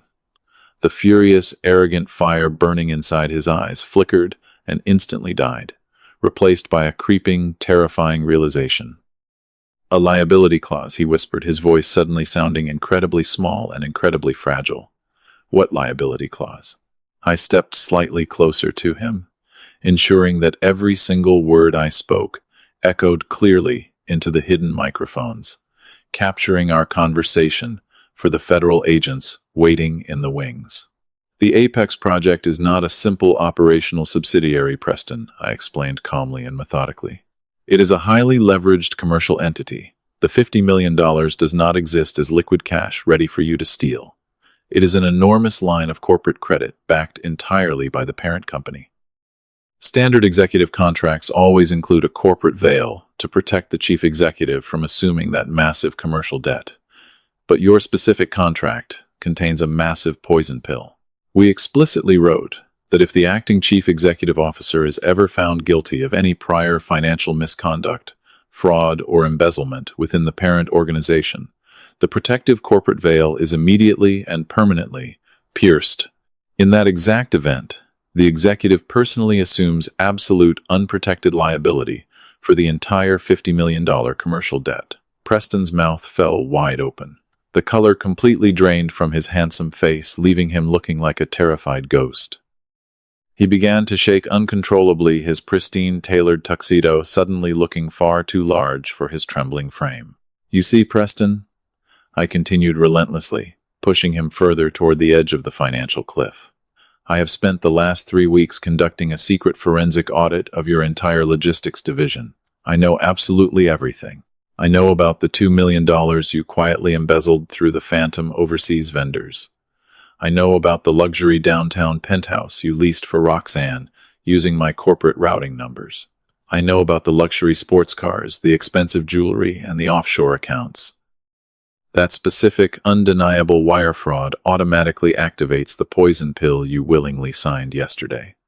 Because you stole $2 million from my company, you are now legally in default. You do not control a $50 million corporate fund, Preston. You personally owe the commercial bank $50 million. I watched the utter devastation completely wash over him. The horrific reality of his absolute financial incineration crushed him like a massive concrete block dropped directly onto his chest. "You are entirely bankrupt, Preston," I stated, my voice delivering the final fatal blow with unwavering precision. "The commercial banks will immediately seize your luxury townhouse. They will aggressively repossess your expensive luxury sports cars. They will ruthlessly liquidate every single asset you currently possess, and you will still owe them tens of millions of dollars for the rest of your natural life. Your stolen wealth is entirely gone forever. Your pristine reputation is permanently shattered into pieces.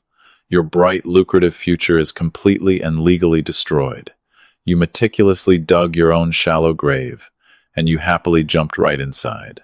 Preston fell heavily onto his knees, right there on the polished marble floor.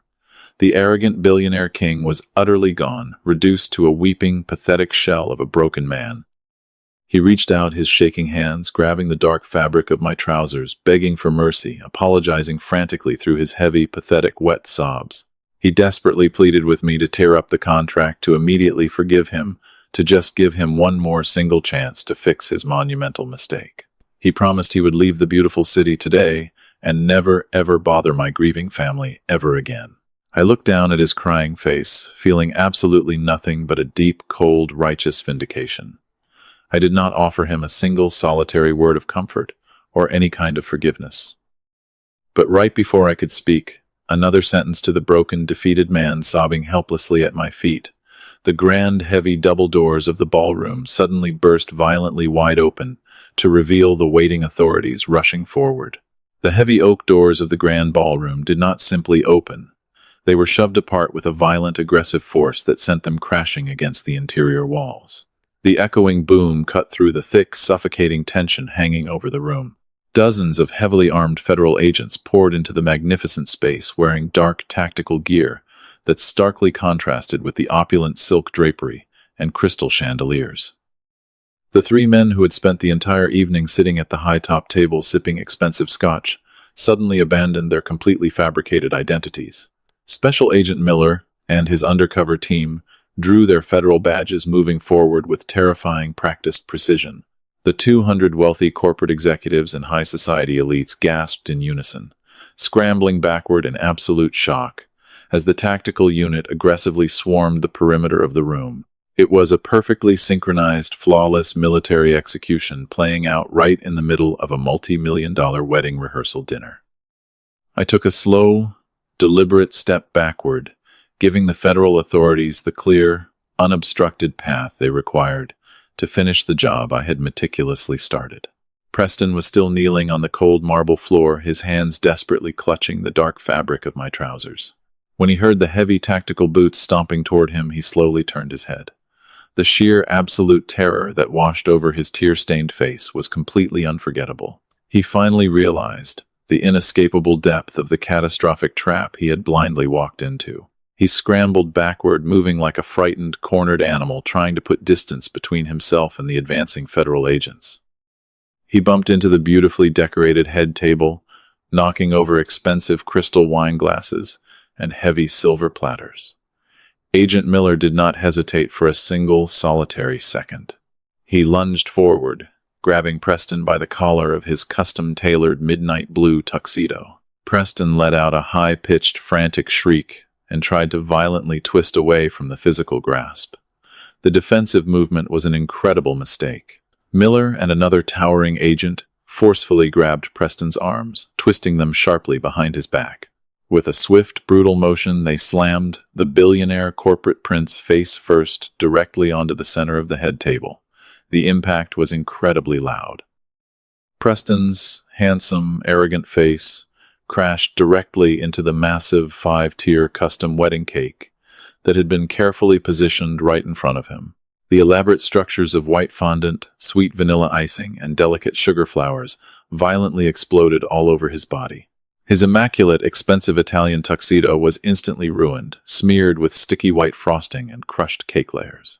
He thrashed his body wildly, sending silver cutlery and expensive floral arrangements crashing down onto the floor. "Stop it," Preston screamed, spitting out pieces of sweet cake and desperately gasping for air. "You cannot do this to me. I am the chief executive officer.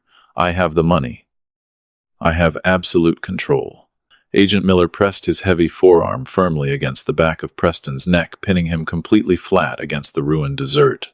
"You do not control anything anymore, Mr. Hayes," the federal agent stated, his deep, authoritative voice booming across the totally silent ballroom. "You are under arrest for massive federal wire fraud, massive corporate embezzlement, and conspiracy to commit medical fraud. You have the right to remain entirely silent." The sharp, cold, metallic click of the heavy steel handcuffs echoed with beautiful, perfect finality as they were locked tightly around Preston's wrists. The elite corporate investors, the wealthy local politicians, and the high society guests watched in absolute stunned horror as the golden boy of the city was thoroughly and completely humiliated. Preston's mother, who had been sitting paralyzed in her chair, let out a long, dramatic wail before completely collapsing in a dead faint, sliding right out of her seat and onto the carpeted floor. The federal agents hauled Preston up to his feet. He looked absolutely pathetic. His hair was plastered to his forehead with thick white frosting. His expensive suit was torn and covered in sticky debris. His face was bright red, flushed with sheer panic and profound ultimate embarrassment. He looked wildly around the vast room, searching for a single sympathetic face among the 200 wealthy guests he had invited to witness his glorious coronation. He found absolutely nothing but disgusted stares and cold, silent judgment. He had invited them all to watch him become a king, and instead they were watching him become a common federal prisoner, completely destroyed. "Take him out," Agent Miller commanded, adjusting his tactical vest and nodding toward the exit. 2 large federal agents gripped Preston tightly by his arms and began forcibly marching him down the center aisle of the ballroom. Preston fought against their grip, dragging his expensive, polished leather shoes against the marble floor. He turned his head backward, locking his desperate, terrified eyes on me. "William," he screamed, his voice cracking in absolute pathetic desperation as they dragged him away. "You have to stop them. You have to tell them it was all a simple misunderstanding. I will give it all back. I will do whatever you want. Please, William, do not let them take me." I stood perfectly still, my expression frozen into a mask of pure, unyielding ice. I watched him being forcefully dragged through the heavy oak doors, his pathetic, pleading voice echoing down the long corridor until it was finally swallowed by the heavy silence of the night. The incredibly massive threat to my empire, my freedom, and my life was officially permanently neutralized. I had successfully dismantled the man who wanted to ruin me. I slowly turned my attention away from the empty doorway and looked down at my beautiful daughter. Valerie was standing next to the ruined head table, shaking uncontrollably. The sheer, profound trauma of the last 10 minutes had completely shattered her innocent world. She looked down at the devastating photographs of her fiancé kissing another woman. She looked at the smashed wedding cake and the overturned chairs. The absolute reality of the horrific, monstrous deception finally crashed down onto her fragile shoulders. Her knees buckled beneath the weight of the terrible truth. She let out a soft, agonizing sob, covering her face with her trembling hands as she began to collapse toward the cold, hard floor. I moved much faster than I had in many years. I stepped forward rapidly, catching her small, fragile frame before she could hit the ground. I wrapped my arms tightly around her, pulling her securely against my chest. She buried her face deep into my shoulder, weeping with a profound, devastating sorrow that absolutely broke my tired heart into pieces. I held her close, resting my chin gently against the top of her head, shielding her from the staring eyes in the room. I softly stroked her hair, murmuring quiet, comforting words into her ear. "It is over, sweetheart," I whispered softly, holding her tighter. "I will never let anyone hurt you like this ever again. You are completely safe now." The terrible, painful battle for our family was officially over, and the ruthless, greedy predator had finally been securely caged forever. The immediate aftermath of that chaotic night swept through our lives like a cleansing fire. The lavish multi-million-dollar wedding was promptly and permanently canceled the very next morning. There were no hushed whispers of scandal allowed to permeate my corporate boardroom, because the undeniable truth was already a matter of public federal record. Preston faced a swift and merciless trial. The overwhelming mountain of photographic evidence, combined with the meticulous forensic audit Jonathan and I had provided, gave his defense attorneys absolutely nothing to work with. Preston was sentenced to 12 years in federal prison for massive wire fraud and corporate embezzlement, but the criminal sentence was only half of his ultimate punishment. The fatal poison pill liability clause he had so arrogantly signed in my office executed its financial guillotine flawlessly. The commercial banks aggressively enforced the default, stripping him of his luxury downtown penthouse, his expensive sports cars, and every single offshore account he had tried to hide. He was completely and utterly bankrupted, left with nothing but an orange jumpsuit and a staggering $50 million debt he could never possibly repay. Valerie did not bounce back easily. The profound psychological trauma of discovering her entire relationship was a calculated, monstrous lie, completely devastated her trusting spirit. She voluntarily entered an intensive therapy program, spending months quietly processing the severe emotional manipulation she had endured. But my beautiful daughter did not break under the crushing weight of that terrible betrayal. Instead, she hardened into something incredibly strong and fiercely resilient.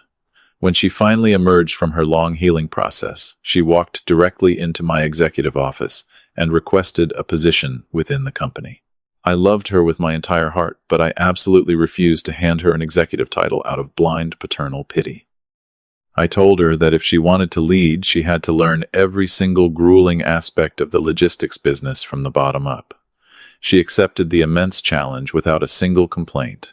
She spent the next 3 years working exhausting hours on the busy dispatch floor, managing difficult commercial vendors, and navigating complex supply chain crises daily. She earned every single promotion through sheer undeniable competence.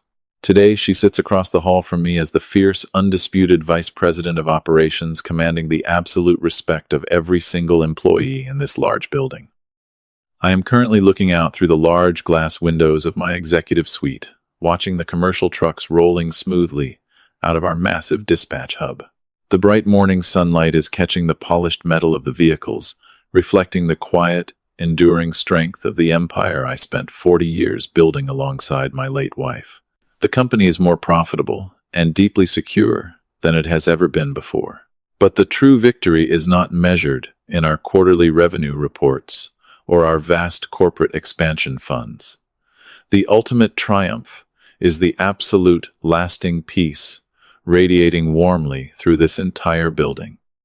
My legacy remains firmly under the secure control of a dedicated family that actually values honest, hard work over hollow, arrogant greed. My wonderful daughter is safe, transforming her incredibly painful scars into unyielding protective armor. I have learned that genuine, unconditional love does not mean blindly handing over the keys to your kingdom to absolutely anyone who boldly asks for them. True, enduring love always requires the unwavering courage to ruthlessly guard your heavy gates against the smiling predators who deceptively disguise themselves as charming princes. You must fiercely protect exactly what you have painstakingly built, and you must demand that the people around you rightfully earn their privileged place at your secure table through unwavering loyalty and genuine, deeply rooted integrity. The terrible darkness that once threatened to consume my family has been permanently eradicated, leaving behind only a bright, thriving future filled with boundless, glorious potential. We survived the absolute worst storm imaginable, and we emerged from the wreckage completely unbreakable and thoroughly unstoppable. Did you truly enjoy listening to my deeply personal story today? And exactly which beautiful city are you currently listening from right now? Please let us meet together down in the comments section below. If you really like the story, you can wonderfully support me by sending a super thanks so I can keep bringing more stories exactly like this. Thank you so very much for your incredibly sweet and kind support. I am eagerly looking forward to reading your wonderful comments on the story. On the screen, you can clearly see 2 brand new life stories that I highly recommend. There is so much more excellent content waiting on my channel. Please do not ever forget to subscribe. I will see you in the very next life story. With all my love and deepest respect.